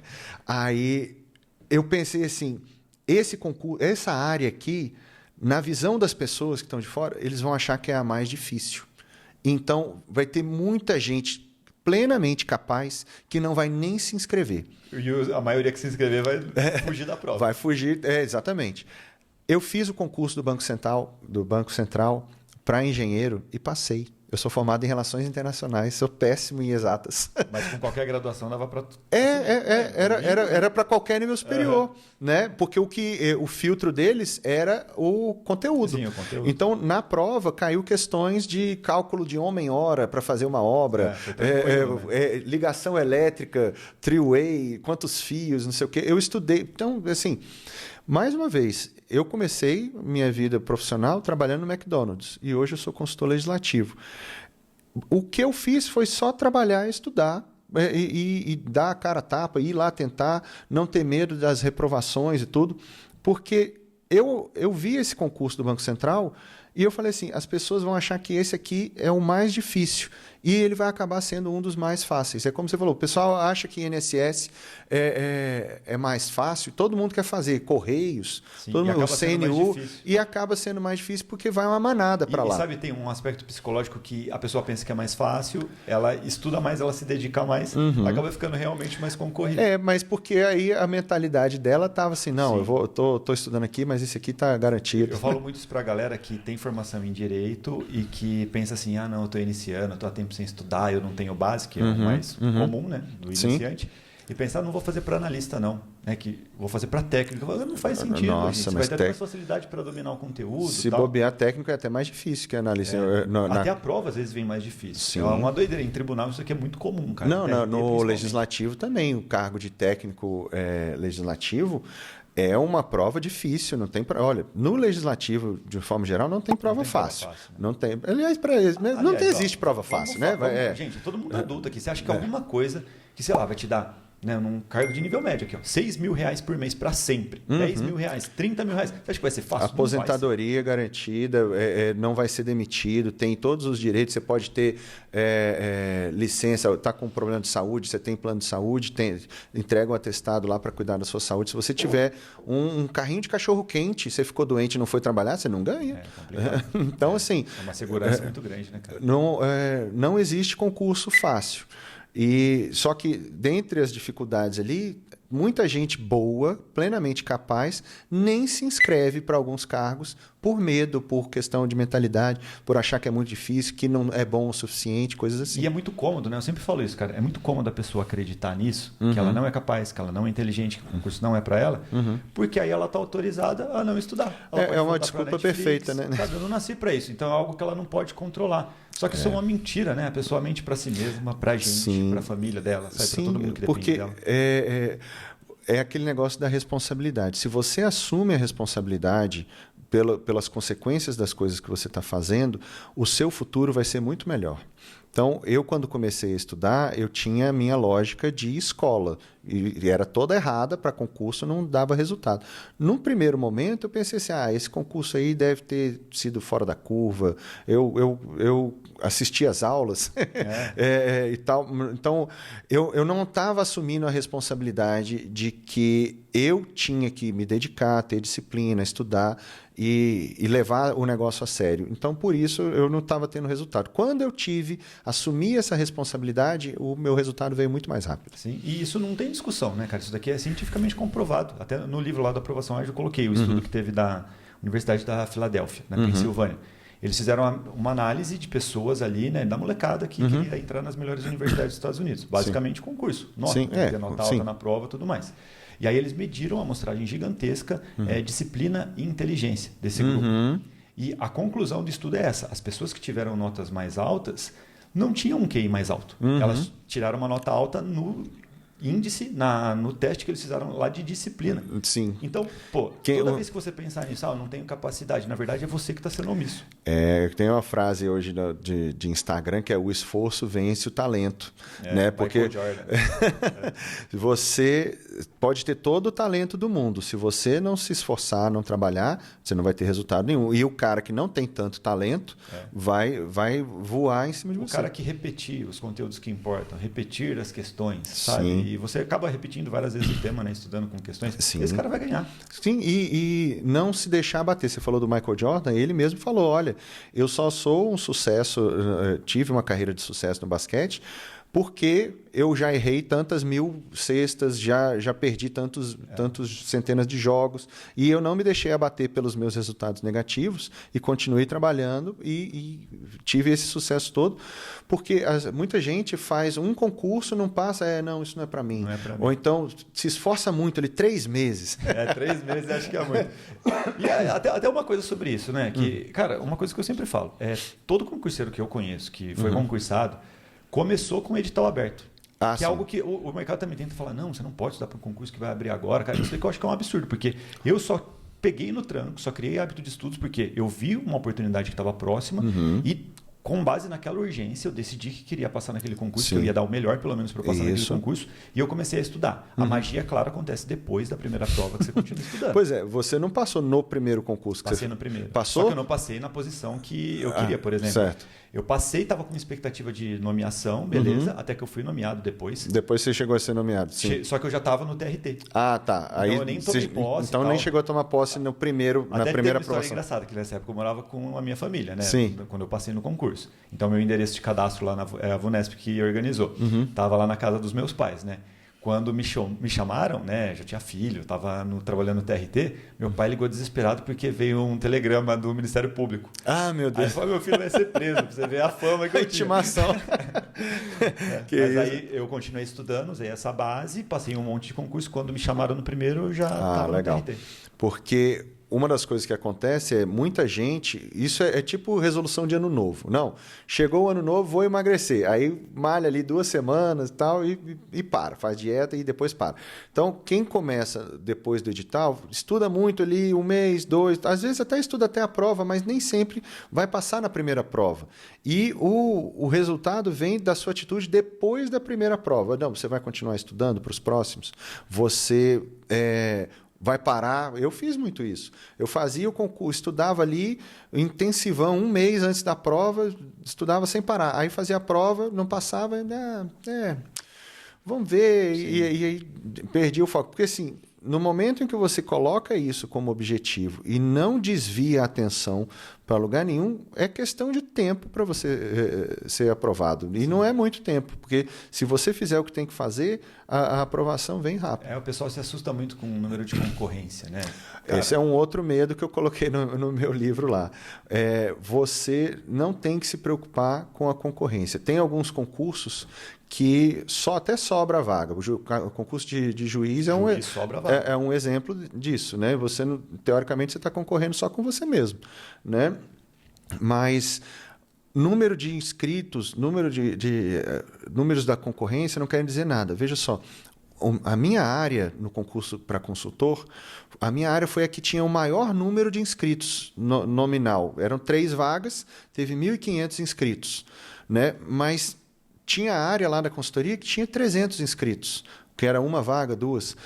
Mas não importa o número de pessoas inscritas, você tem que fazer o seu melhor. Se você estiver fazendo o seu melhor, você vai dormir tranquilo, sabendo que você não tinha mais o que você podia fazer. É princípio budista isso até, né? Pra felicidade, cara. Foca naquilo que você pode controlar. Exatamente. Você não pode controlar. Exatamente. Faz sua inscrição, o desempenho dos outros candidatos, se eles têm mais material, mais tempo de estudo, nada disso importa, como eu dei o exemplo. pode estar o autor do livro do seu lado. Ele não tem vaga garantida. Ninguém que faz concurso tem vaga garantida.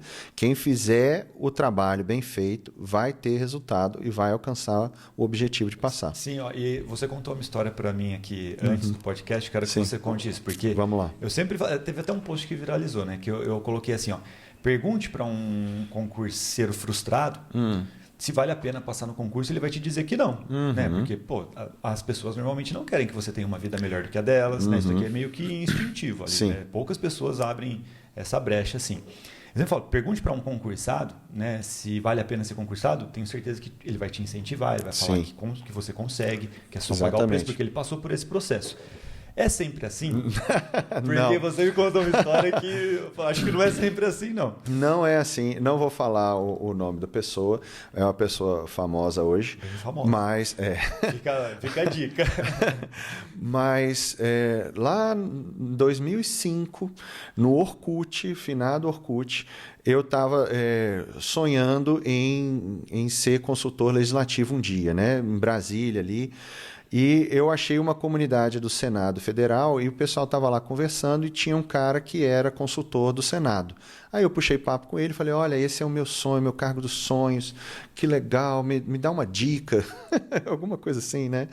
E o que ele falou para mim foi, olha, o concurso para consultor do Senado é só para os grandes acadêmicos, os maiores especialistas do país, e não sei o quê, não sei o quê. E eu ainda me formei numa faculdade particular lá em Brasília, que não é muito famosa, e ele ainda falou assim, não, se você se formou agora na faculdade tal... esse cargo não é para você, sabe? Esse é o famoso Zé Ruela, entendeu? Esse concurso não é para você e tarará. Vai focar em outras coisas. E eu nunca aceitei esse tipo de visão, porque eu sempre acreditei que eu sou capaz de fazer qualquer coisa. Qualquer coisa, se eu trabalhar. Não tem, porque eu não me acho melhor do que ninguém. E justamente por não me achar melhor do que ninguém, eu acho que outras pessoas que fizerem o mesmo trabalho que eu fiz vão ter o mesmo resultado que eu. Certeza. Alguns vão ter um pouco mais de facilidade, um pouco mais de dificuldade, mas fez o trabalho, pagou o preço, como a gente diz, né? O resultado vai vir.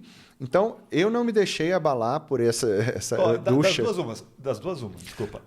Ou ele é muito Zé Ruela, né? E tem gente que é assim, infelizmente. Sim. Ou já pensou que ele pode ser muito bom na motivação, ele te conhecia, ele falou, vou provocar esse cara para ver se ele realmente vai ficar com raiva e vai colocar lá, e deu certo. A pulguinha atrás da orelha dele. Mas, não, eu não sei qual que foi a intenção dele, mas na hora que ele falou isso para mim, eu não me deixei abater.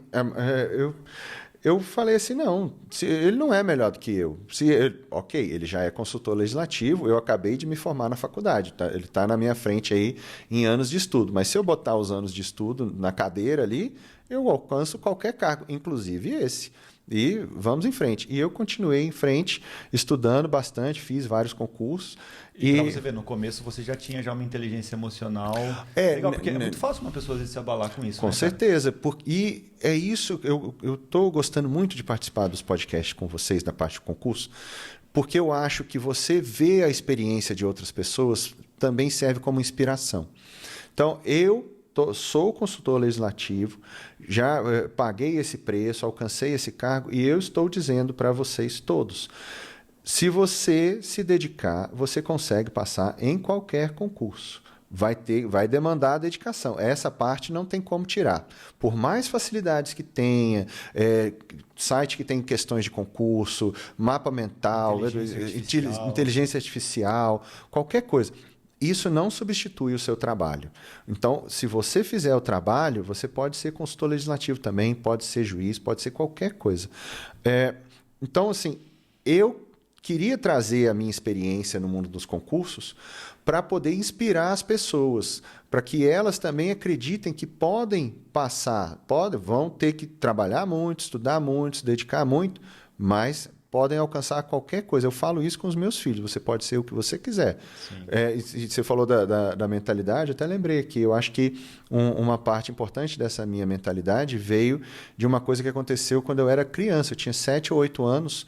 Eu virei para minha mãe e falei assim, mãe, o que eu vou ser quando eu crescer? Porque normalmente os adultos que perguntam, né? Aí eu perguntei para minha mãe e ela falou assim, olha, você pode ser o que você quiser. Aí eu falei, o que eu quiser? Ela, Eu falei, até astronauta, umas coisas assim, né? Astronauta, sei lá, presidente e tal. Ela, pode, o que você quiser, mas você vai ter que se esforçar muito. Eu falei, então tá, é só isso? É só isso. Aí vocês, a regra é só essa, então tá fácil.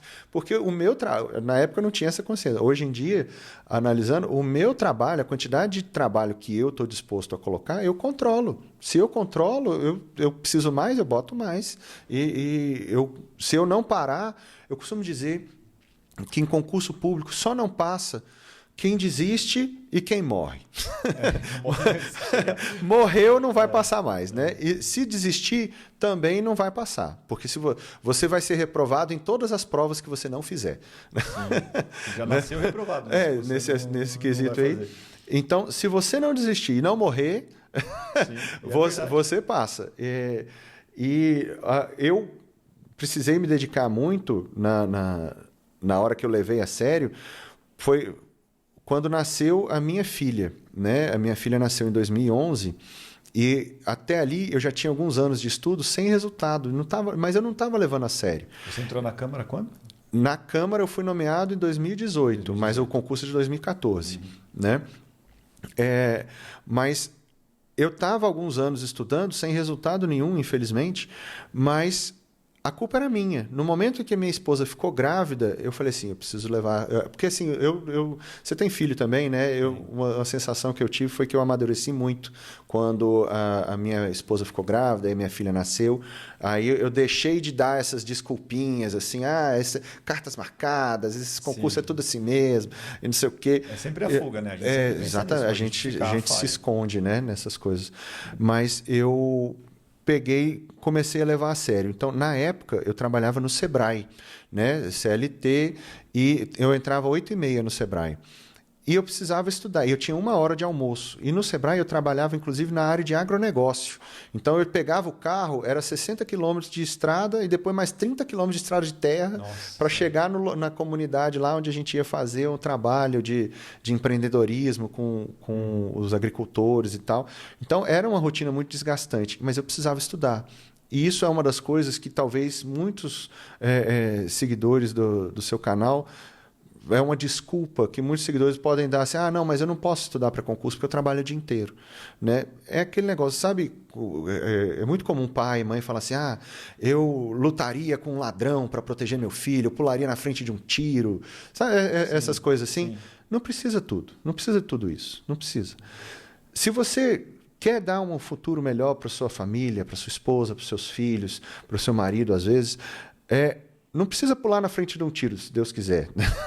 Mas, oremos. Mas, poxa, acorda 2, 3 horas mais cedo, dorme menos. O que eu fazia, não precisa fazer exatamente como eu fazia. Mas o que eu fazia? Eu acordava às 3h30 da manhã. Porque eu entrava às 8h30 da manhã no Sebrae. Então, qual era a minha rotina? Eu acordava às 3h30, tomava um café sem açúcar, frio, solúvel, extra forte, nesse café radioativo. Misturado com energético. Nem tinha energético. Eu, inclusive, nunca tomei remédio para negócio de... Porque hoje em dia também tem uma moda disso. Nunca tomei remédio para ficar... Né? Nada. Isso eu só tomava... Façam isso com receita, não faz sentido. Não recomendo nada disso e eu também nunca fiz. O que eu fazia era café solúvel. Café horrível. Aí eu tomava 3h30, lavava o rosto ali, 4 horas da manhã eu sentava para estudar. E eu ia estudando eu levava mais ou menos meia hora da minha casa até o Sebrae. Eu ia estudando das 4 às 8. 8 horas eu saía, 10 para as 8 eu parava, dava um beijo na minha filha, na minha esposa, 8 horas eu saía, 8h30 eu estava batendo ponto. Qual que era a a ideia. Eu vou estudar descansado. Isso, gastar a principal energia no concurso. Exato, porque era o meu foco. Eu sabia prioridade, que né, o meu futuro, naquele momento, não estava no Sebrae. Então, eu estava botando a minha energia inicial do dia no meu futuro, que era o estudo. Então, eu estudava ali das 4 às 8. Aí ia para o Sebrae e tal. Quando dava umas 11 horas, eu ia na lanchonete em frente, eu comia 2 coxinhas e uma Coca 600. E falava assim, almocei, estou almoçado. Volto para estudar. Aí, quando dava o horário de almoço, 1 hora de almoço, eu pegava e estudava. Eu me escondia numa salinha lá e estudava durante 1 hora. Então, no dia, trabalhando 8 horas no dia, eu conseguia arrancar 5 horas de estudo, né? Não precisa ser exatamente assim, mas se você acordar 2 horas, 3 horas mais cedo, você consegue. Eu vi você um story seu esses dias, você falou assim, olha, com menos de 2 horas por dia de estudo, é difícil de você ter a aprovação, porque também você não está dando prioridade. Mostra que você não tem prioridade, você está abrindo mão de nada. Exatamente. Sabe, como é que vai ter resultado? Então, se você abrir mão ali de 2, 3 horas de sono e investir isso no seu futuro, a sua família vai agradecer. Então, hoje eu tenho uma vida muito boa, graças a Deus. Minha família está muito bem, porque lá atrás eu estava acordando às 4 da manhã para estudar. Ninguém me deu. O concurso não tem hereditário, não tem rifa, não tem mega sena mais uma desculpa que da muitos virada. querem se agarrar no seu filho. Não tem essa. Exatamente. É prova, é objetivo. Quando em Brasília tem isso talvez mais ainda. Ah, não, você vai fazer concurso, mas você não tem parente político, você não tem nenhum parente importante que é funcionário de alguém para arrumar o currículo e tal. Vitimista, né? Exatamente. Já foge da responsabilidade. Então, eu assumi isso, mas eu só levei isso a sério dessa forma depois que a minha esposa engravidou, que estava com a minha filha bebezinha. A água bateu no umbigo. Exatamente. E aí é uma das outras coisas. Eu tento ser muito apaziguador, passar a mão na cabeça e falar, olha, você consegue, tenta de novo. Mas nesse aspecto eu sou muito incisivo. O pessoal, não sei como é exatamente a sua linha dos seguidores, mas uma das desculpas que o pessoal dá hoje é eu estou sacrificando balada para poder estudar, sacrificando a minha vida social. Isso não é sacrifício. Isso não é. O nosso público é muito dominado por mulherada. Uhum. Tribunais, normalmente, a mulherada domina. A maior reclamação que eu vejo é de trocar o tempo, às vezes, com a família, que é uma dor muito grande. Sabe? Com certeza. Com o filho e tal, tudo mais. Aí sim. Mas aí eu vejo a história da Natasha. A Natasha estudou, né? Praticamente com o Pedro pequeno. Sim. Claro, como mãe, ela queria ficar muito mais presente. Só que quando você põe os seus filhos como prioridade, você tem que entender que você está abdicando, às vezes, de um tempo com ele ali para dar uma estrutura de vida muito melhor para ele. Exatamente. Então, sempre é assim, cara. O importante é você ter a clareza do que você quer. O concurso é a sua prioridade em termos profissionais. Não estou falando para você abandonar a sua família, nada disso. É a sua prioridade, então você vai tomar isso como prioridade e vai reorganizar a sua rotina tentando achar janelas, brechas de estudos, abrir mão de alguma coisa que talvez até seja importante momentaneamente para você passar no concurso. Então acho que vem muito dessa clareza, sabe? De balada, assim, dificilmente eu vejo alguém reclamar de balada. Mas eu vejo mais reclamações assim, tipo de família, sabe? Mas o pessoal que está começando no mundo dos concursos acaba eleva muito o sacrifício que faz, fala, nossa, eu abri mão de finais de semana. Isso não é abrir mão de nada. Vida adulta, né? Porque isso que você falou da Natasha, e eu vivi isso também, isso é um sacrifício real, porque os filhos crescem muito rápido. Balada teve semana passada, vai ter hoje, vai ter semana que vem, vai ter no ano que vem. Balada não deixa de ter. O meu filho, a minha filha, bebezinho, não vai ter nunca mais. É só naquele período ali. Então, uma coisa para você valorizar mais ainda o tempo que você vai ficar com eles e o tempo que você está abrindo mão de ficar com eles, dedicar de verdade, sem enrolar, sem Instagram. Produtividade. Exatamente. Né? Você está sacrificando. Esse é um sacrifício. Eu vejo esse como um grande sacrifício mesmo. Você está sacrificando esse tempo, então você tem que empregar ele da melhor forma que você puder, dar o seu máximo.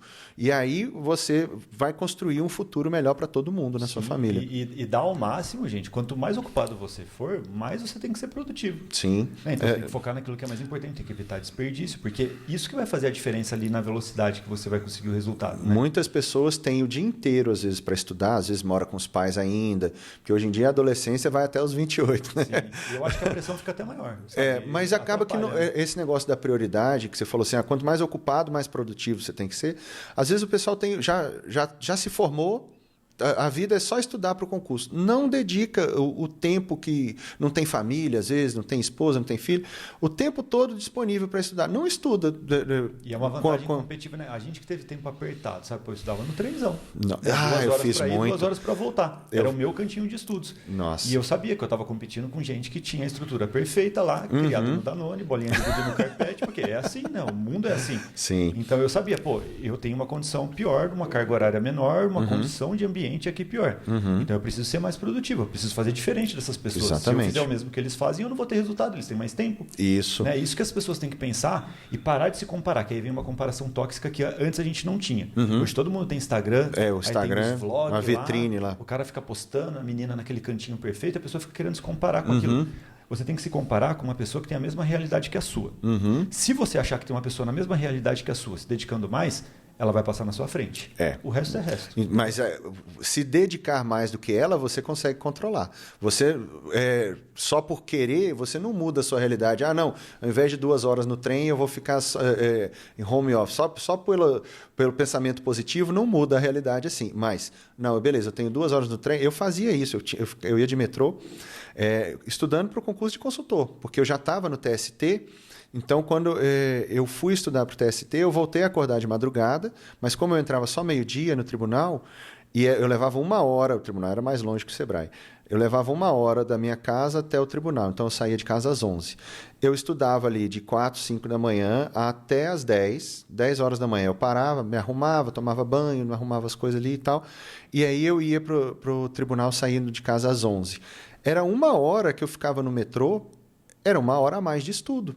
E quando eu fui fazer a prova discursiva, porque a prova de consultor tinha uma prova de resumo, uma prova de dissertação e 2 discursos para fazer. A dissertação caiu lá para mim, descreva o processo legislativo. Do início ao fim. Rapaz. Vai. Então, prazo de comissão, quem tem legitimidade para apresentar o projeto de lei, vários tipos. Tem emenda é de um jeito, projeto é de outro. Tinha que descrever tudo isso ali de forma sucinta, né? Sim, o que então, é mais difícil. É bem difícil. E aí, o que eu fiz? Que foi quase que uma técnica de estudo. Como eu estudava indo e voltando, eu me lembrei das vezes em que eu estava lendo esse tópico, né, no metrô. Então, eu meio que associava. Então, os projetos são apresentados na hora que eu entro na estação. Aí, na hora que eu estou chegando na estação tal, é a hora que o projeto chega nas comissões. Fez um castelo de memórias. Você sabe que faz aquelas associações assim? Sim. Então, na hora que eu estou entrando no tribunal, é a hora que o projeto é publicado e entra em vigor e tudo mais. Então, eu tinha isso gravado porque eu tinha estudado nesse trajeto para aproveitar 1 hora a mais de estudo no meu dia. Sim, e aí vem da prioridade. Por exemplo, contar uma história, né? Eu, quando estava já no tribunal, trabalhava em gabinete e estava prestando ainda algumas provas para analista, que eu passei no primeiro, mas naquela pegada. Eu garanti várias aprovações para não depender de notícia, continuei estudando. E eu lembro que para eu voltar para Mogi, direto eu conseguia carona com um carro oficial. Imagina, olha que legal. Lindo, né? Eu podia voltar de trem ou voltar de carro oficial mais cedo, porque o chefe lá, o juiz falava, quer carona? Tipo, vamos embora. Direto, eu abri a mão dessa carona, porque o juiz era carentão, tem que ficar conversando lá para eu parar ficar estudando. Sim. Para eu voltar de trem, naquele desconforto, às vezes em pé, para eu poder estudar. Olha aí. Por quê? Só que assim, não era um esforço para mim, porque era algo que eu estava acostumado. Sim. Sabe? Eu já tinha decidido que eu queria muito e tinha como objetivo, né? Exato. Então não era uma dor. Na verdade, para mim era uma dor se eu me forçasse aí no conforto com ele lá, que eu ia ficar pensando naquilo o dia inteiro. Sabe? Exatamente. Você voltando no carro oficial não ia fazer você chegar mais próximo do seu objetivo final. Porque se o seu objetivo final fosse ser amigo do juiz... Exato. aí compensaria mais. Mas isso, o pessoal tá muito em discussão hoje da dopamina, né? Que Instagram é dopamina fácil, você vê videozinho de 15 segundos, vem a descarga de dopamina e tudo mais. E no mundo dos concursos é muito mais difícil você conseguir essa dopamina. É por isso que o pessoal não consegue firmar nos estudos meses, às vezes anos, que é necessário, porque não consegue ver evolução, porque é um trabalho ali muito solitário, né? Estudar para concurso. Então, o que eu programei a minha cabeça? Cada diazinho, cada madrugada que eu estava estudando, eu terminava e falava assim, dei mais um passinho rumo ao meu objetivo. Eu posso demorar o tempo que for. Se eu não desistir nem morrer... Você não tem que se preocupar com o que vai acontecer no ano que vem. A preocupação é o que você fez no dia. Hoje. Você pega... disciplina é hoje. Estudar é hoje. Não importa se você estudou muito ontem, semana passada. Se você ficar uma semana sem estudar, se você vai para um carnaval, está chegando o carnaval aqui, 4 dias de bebedeira e música, não sei o quê. Não, depois do carnaval estuda. Até você voltar para o ritmo, muita gente nem volta. Né? Então, eu programei a minha cabeça desse jeito. Eu terminava de estudar, quantos sol nascendo eu assisti na janela lá do quarto estudando. Eu começava tudo escuro e aí o sol ia nascendo e eu falava, beleza. Aí a minha filha acordava, aí a minha esposa ia lá, dava mamar para ela e tal. E eu falava assim, estou feliz, eu dei mais um passinho rumo ao meu objetivo, eu estou fazendo esse esforço aqui a mais por ela, não precisei pular na frente do tiro, estou aqui, o meu sacrifício diário por elas, estou fazendo aqui, concluir mais um diazinho. E foi assim até a aprovação. Claro, né, gente? Todo mundo aqui é adulto, todo mundo tem uma vida real. Sim. Você vai ter problema, vai ter imprevisto. Sim. Só que quando você toma a decisão de estudar para concurso e você tem constância, não é 1 dia, 2 dias, 3 dias que vai fazer você perder o ritmo, de atrapalhar nem nada. E você consegue... Eu trabalhava no Sebrae e às vezes tinha... feira, trabalhar em feira, e de Brasília, Goiânia fica perto, né? Então tinha uma feira em Goiânia que a gente ia para montar um stand do Sebrae, uma feira assim, assado. Então já aconteceu várias vezes. Tem a feira, o horário de encontrar todo mundo no café da manhã é às 8 da manhã. Beleza. Eu acordava às 5 horas da manhã no quarto do hotel, sentava, estudava até às 8. Estava em viagem trabalhando. Né? O pessoal, 8 horas, todo mundo no hotel, mas eu estava no quarto sozinho, sentava, ninguém precisava fazer por mim, ninguém precisava me cutucar, vai lá estudar. Eu tinha essa disciplina e eu estudava mesmo nessas situações. E aí, depois de um tempo, os resultados gritam, né? Você não precisa falar nada para ninguém. Exatamente. E, como eu falei, eu demorei mais tempo para aprender a estudar, a levar a sério do que para passar. Depois que eu levei a sério, em um ano e pouco, eu passei num concurso para analista judiciário. É um cargo excelente. Tem gente que passa a vida toda como analista e não precisa sair. Eu fiz depois para consultor porque era um sonho antigo, eu tinha essa vontade. Mas se é um cargo fino. Na prática, você ganha final de carreira. Se eu estivesse no tribunal hoje, eu até fiz a simulação, 35 pau. Pois é. Então, assim... Eu poderia, quando eu fiz o concurso para consultor, eu fiz sem praticamente pressão nenhuma, porque se eu não passasse, eu já era analista, eu poderia ficar analista a vida toda, se eu quisesse. Eu poderia criar outros desafios depois. Mas isso daí veio desse compromisso. Em um ano de dedicação... Você fez o que não fez em 10 anos. Foi 6 anos, batendo a cabeça e errando. Mas no momento que eu levei a sério, parei de dar desculpa, parei de me vitimizar e assumir todos os... Não, beleza, eu vou estudar e vou dormir menos para estudar. Poxa, eu ficava cansado, cara. Sim. Trabalhando no agronegócio, com filho pequeno. Eu ficava bem cansado, mas eu estava disposto a fazer o trabalho e pagar o preço. Se você pagar o preço, o resultado vem. E não demora, levando a sério, porque eu já tinha essa experiência. Então, se eu começasse hoje a estudar do zero, eu acho que eu passaria em um ano, sim, porque eu já sei o caminho. Exato. Né? E agora, até falando sobre isso, se você fosse recomeçar do zero hoje, certo, você conseguisse apagar ali a parte de conhecimento do que você já absorveu, claro, durante os estudos. Você só tem a noção ali da parte, né, da sequência dos estudos, que você tem, o que funciona, o que não funciona. Como que você faria passo a passo, pensando se você quisesse passar em um grande concurso agora? Tá. A primeira coisa que eu ia avaliar é como está a minha situação. Eu vivo como? Porque na época que eu estava trabalhando, eu era do Sebrae e eu era CLT. Eu não gostava de trabalhar lá, não queria continuar trabalhando lá, mas pagava as contas. Né? Então, eu tinha formas de ficar ali alguns anos me dedicando a isso. Então, a primeira coisa é avaliar o meu cenário. Tá, eu preciso passar, eu tenho um deadline. Eu tenho obrigatoriamente... Eu estou desempregado e preciso passar... Está com uma reserva curta? Exatamente. Então, Se eu tivesse desempregado, a primeira coisa que eu ia fazer é tentar arrumar um emprego para pagar as contas ali. Se eu já tivesse feito uma reserva, não, beleza, eu tenho um dinheiro aqui separado ou tenho um emprego mais ou menos que vai me segurar. Tá. O que eu faria? Eu ia analisar os concursos que estavam previstos para sair e eu ia ver quais as matérias que eu conseguiria estudar que são comuns a vários concursos, porque aí eu estudando para eu estaria estudando uma parte do conhecimento, usaria o conhecimento para outro concurso também, porque eu queria ser diplomata quando eu entrei na faculdade de Relações Internacionais. Sim. E o conteúdo que você estuda para diplomata, você só usa para o concurso de diplomata. Sim, história, francês, economia. O famoso concurso sui generis. Só lá. Então, esse já não seria um concurso que eu faria, por exemplo, porque ele demanda muitos anos de dedicação e a matéria que eu estudo ali eu não aproveito em nenhum outro concurso. Então, eu ia ver matérias em comum de vários concursos. Provavelmente, o que eu ia focar seria em algum tribunal. Porque... Isso que eu acho que é o ponto, né? Escolher uma área de concursos parecidos. Né? Exatamente, concursos parecidos. Por quê? Tribunal normalmente chama muita gente, tem também uma rotatividade grande de quem já entrou, muita gente faz outros concursos. Passa para técnico, depois para analista, passa para outros concursos. Câmara. Exatamente. Então, eu focaria num concurso de tribunal. As matérias que eu estaria estudando para um TSE, por exemplo, que vai ter esse ano,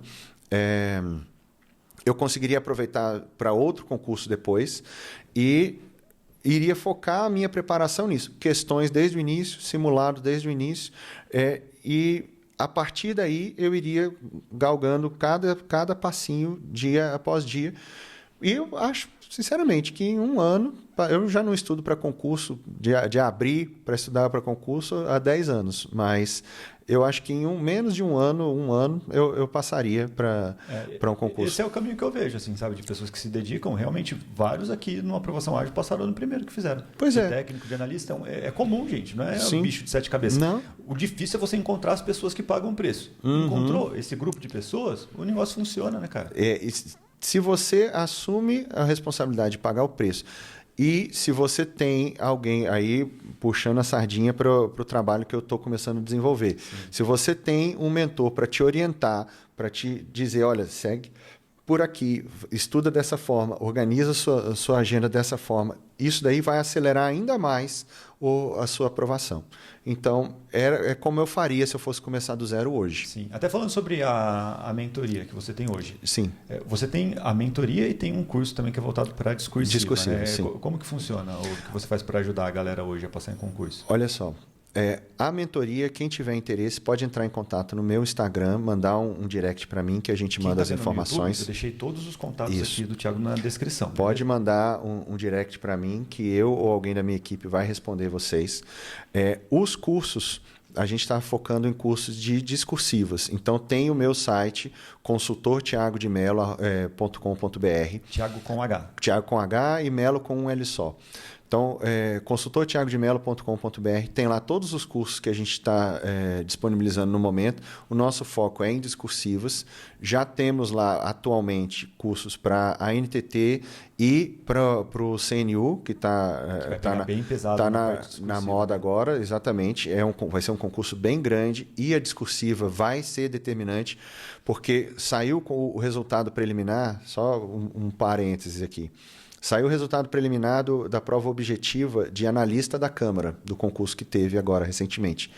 Muita gente com a nota igual. O que define a competição a nota eu tirei, sei lá, de 100, eu tirei 75. Junto com você, tem mais outras 500 pessoas que também tiraram 75. O que vai definir quem está em primeiro ou segundo vai ser a nota na discursiva. Né? E esse é o foco. O objetivo vira só um filtro para esse tipo de concurso. É uma primeira peneira, exatamente. Então, o nosso foco é nos cursos de discursivas.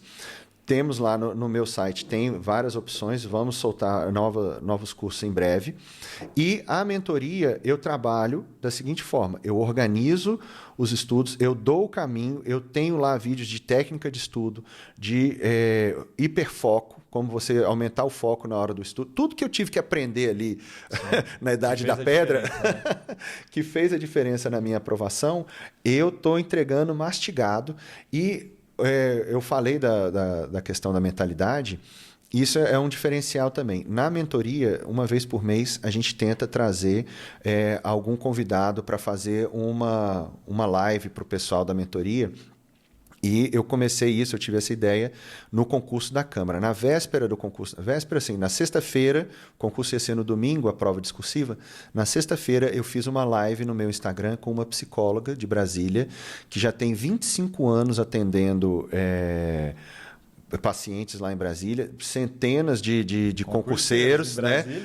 Em Brasília, né? Ansiedade batendo em cima. Sim. Nós fizemos uma live de 1h e pouco, ela falando, dando técnicas de como você contornar a ansiedade no momento da prova, como que você tem que se ver e ver a prova em relação à perspectiva maior da sua vida para acalmar. Ela deu técnicas lá, eu posso até ensinar uma aqui, que é da respiração em quadrado, que é o seguinte, você inspira contando até 4 devagar, segura com o peito cheio, conta até 4, expira contando até 4 e segura com o peito vazio até 4. Você faz isso 4 vezes. Uhum.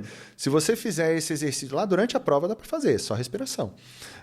Se você fizer isso 4 vezes, o seu batimento dá uma diminuída. Se você tiver com ansiedade, vai dar uma melhorada, vai acalmar. Várias pessoas mandaram feedback para a gente depois da prova, escrevendo, fiz a técnica da respiração. Principalmente no começo, né? Pô, todo mundo fica ansioso, você demora uns 15, 20 minutos para começar a enxergar de novo.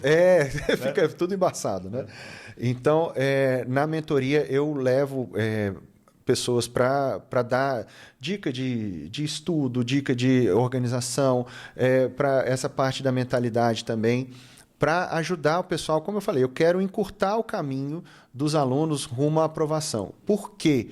Porque eu não tive ninguém para me ajudar lá atrás e agora eu assumi isso como missão para mim, de ajudar outras pessoas a alcançar esse cargo público sem precisar abrir mão de tanta coisa, tantos anos como eu tive. Para você ver, a minha filha nasceu em 2011 e aí eu comecei a levar a sério mesmo os estudos.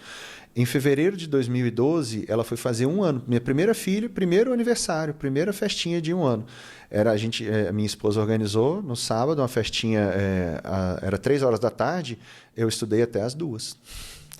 Minha esposa organizou tudo sozinha, eu fiquei estudando até 2h, parei, tomei banho, me arrumei e fomos para a festinha lá.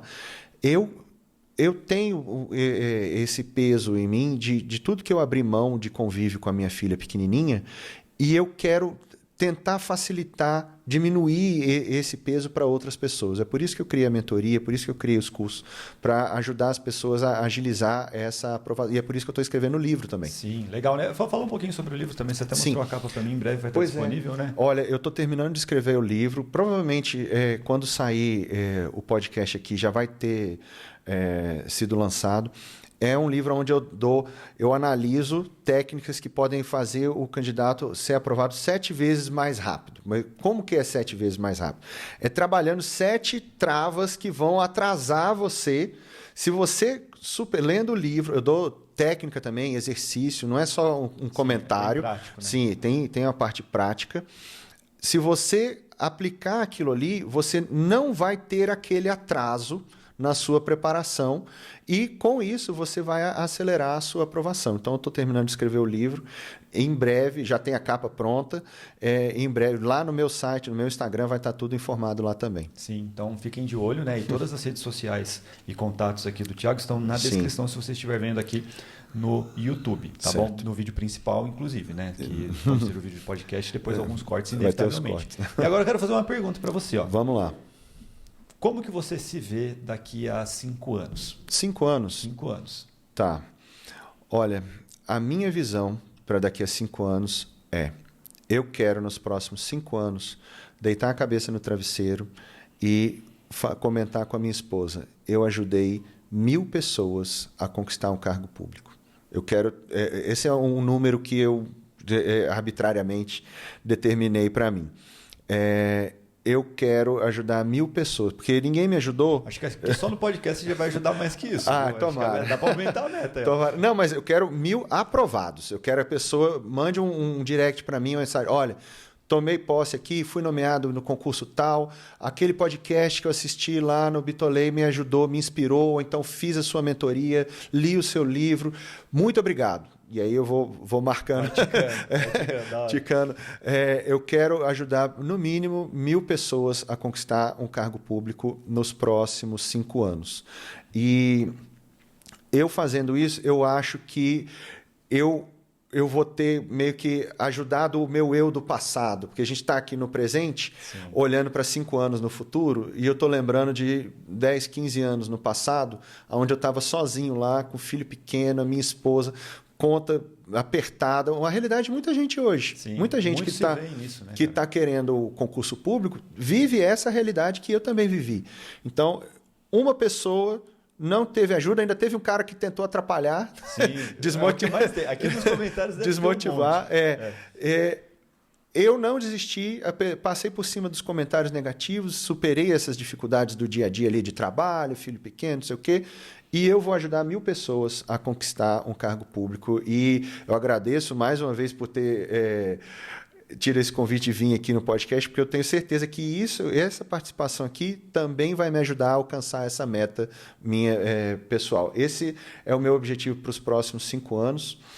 E dali 5 anos para frente, vamos ver aonde a vida vai me levar. A gente dobra a meta. A gente dobra a meta, boa. Mas, cara, foi um prazer gigantesco ter você aqui. Né? Eu quero saber o que vocês acharam desse podcast. Deixem a curtida aqui, não se esqueçam de fazer isso. Eu quero pedir, além da curtida, o pessoal manda curtida aqui no vídeo, mas manda um comentário também. Eu vou ler todos os comentários quando sair esse podcast. Eu vou ler, eu juro, vou ler todos os comentários. Fala para mim se a minha história tem a ver com a sua história, se o que eu contei aqui está tendo ressonância com você, se você já viveu esses percalços que eu citei aqui, se você também já travou por medo, já perdeu muito tempo estudando da forma errada. Eu quero saber, eu gosto de saber. Quando eu fiz, eu comentei ali antes da gente começar, quando eu comecei a fazer os cursos e as mentorias para o concurso da Câmara, foi uma coisa assim que me deu uma satisfação muito mais do que qualquer retorno financeiro. Foi depois da prova da Câmara, várias. Tem no meu site, tem lá vários prints das mensagens que eu recebi. O pessoal falando assim, olha, foi muito obrigado, eu estou com uma sensação ótima pós-prova. E é uma doideira, né, cara? Eu fico mais feliz com a galera passando do que da época que eu passei. Pois é. É uma doideira. As pessoas pensam que é mentira. Não é, cara. É uma doideira. É de verdade. Isso para mim ainda é novo, né? Ver esse feedback do pessoal. E foi isso que me inspirou a continuar com a mentoria e com os cursos para poder ajudar mais pessoas. As pessoas mandando mensagem para mim.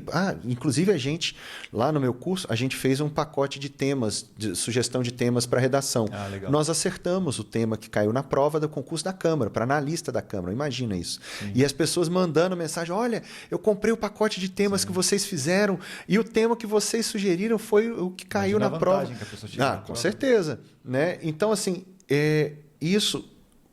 o feedback das pessoas me encheu o coração de uma forma que eu falei, eu preciso fazer mais disso, porque é isso que vai me preencher nos próximos 5 anos. Aí eu quero ajudar as pessoas desse jeito. Sim, legal, cara. E eu quero saber de vocês, né? Se vocês gostaram aqui, se vocês querem sim. mais um podcast aqui, que depois a gente pode chamar mais um seria podcast. Legal, hein? Né? Talvez ele vai gravar aqui também até, né, Tiago? Você vai gravar com o Pureza. Diego Pureza, meu Pureza amigo. É aqui do ladinho também. Sim. A gente pode, dependendo, até marcar às vezes um podcast junto. Seria legal. Mandem aqui. E tem um podcast com Pureza aqui também, quem quiser pesquisar. Isso. Fechado? E, cara, quero agradecer demais a sua participação. Muito obrigado. Muito legal. Eu espero que você continue firme aí, que eu tenho certeza que você vai ajudar muito mais do que 1.000 pessoas. Mais uma vez, muito obrigado mesmo pelo convite. Eu já acompanho vocês há muitos anos, sou fã. Quando eu estava quase tiete na hora que a gente se encontrou. Mas eu me inspirei muito no trabalho de vocês, de ajudar as pessoas, o pessoal que está aí nas trincheiras dessa guerra, que é os concursos. Então, eu agradeço mais uma vez pelo convite, espero que o pessoal tenha gostado. Se gostaram, manda um comentário aqui que eu quero ver se gostaram mesmo. E vamos em frente. Se surgir uma nova oportunidade da gente voltar, eu quero voltar, vamos fazer outro podcast com certeza. Bora, demorou, gente. Vai ser okay? Legal. Então, sigam, né, todas as redes sociais aqui do Tiagão. E também, claro, muito importante, faça sua inscrição no canal, ative o sininho para você receber as notificações dos próximos vídeos, beleza? É muito importante você fazer isso, porque senão você não fica sabendo o que está rolando aqui. Valeu mesmo, Tiago. Olha, muito obrigado. Obrigado mesmo pelo convite. Vamos em frente, vamos ajudar muita gente ainda. Bora. E agora, vou levar o Tiagão para almoçar aqui hoje. Tem muito restaurante japonês bom, eu falei para ele. Eu quero experimentar. Adoro. A gente vai encontrar com a Natasha, bora almoçar, gente. Vamos lá. Valeu mesmo, gente. Obrigadão. A gente se vê em breve. Tchau, tchau. Um abraço. Valeu.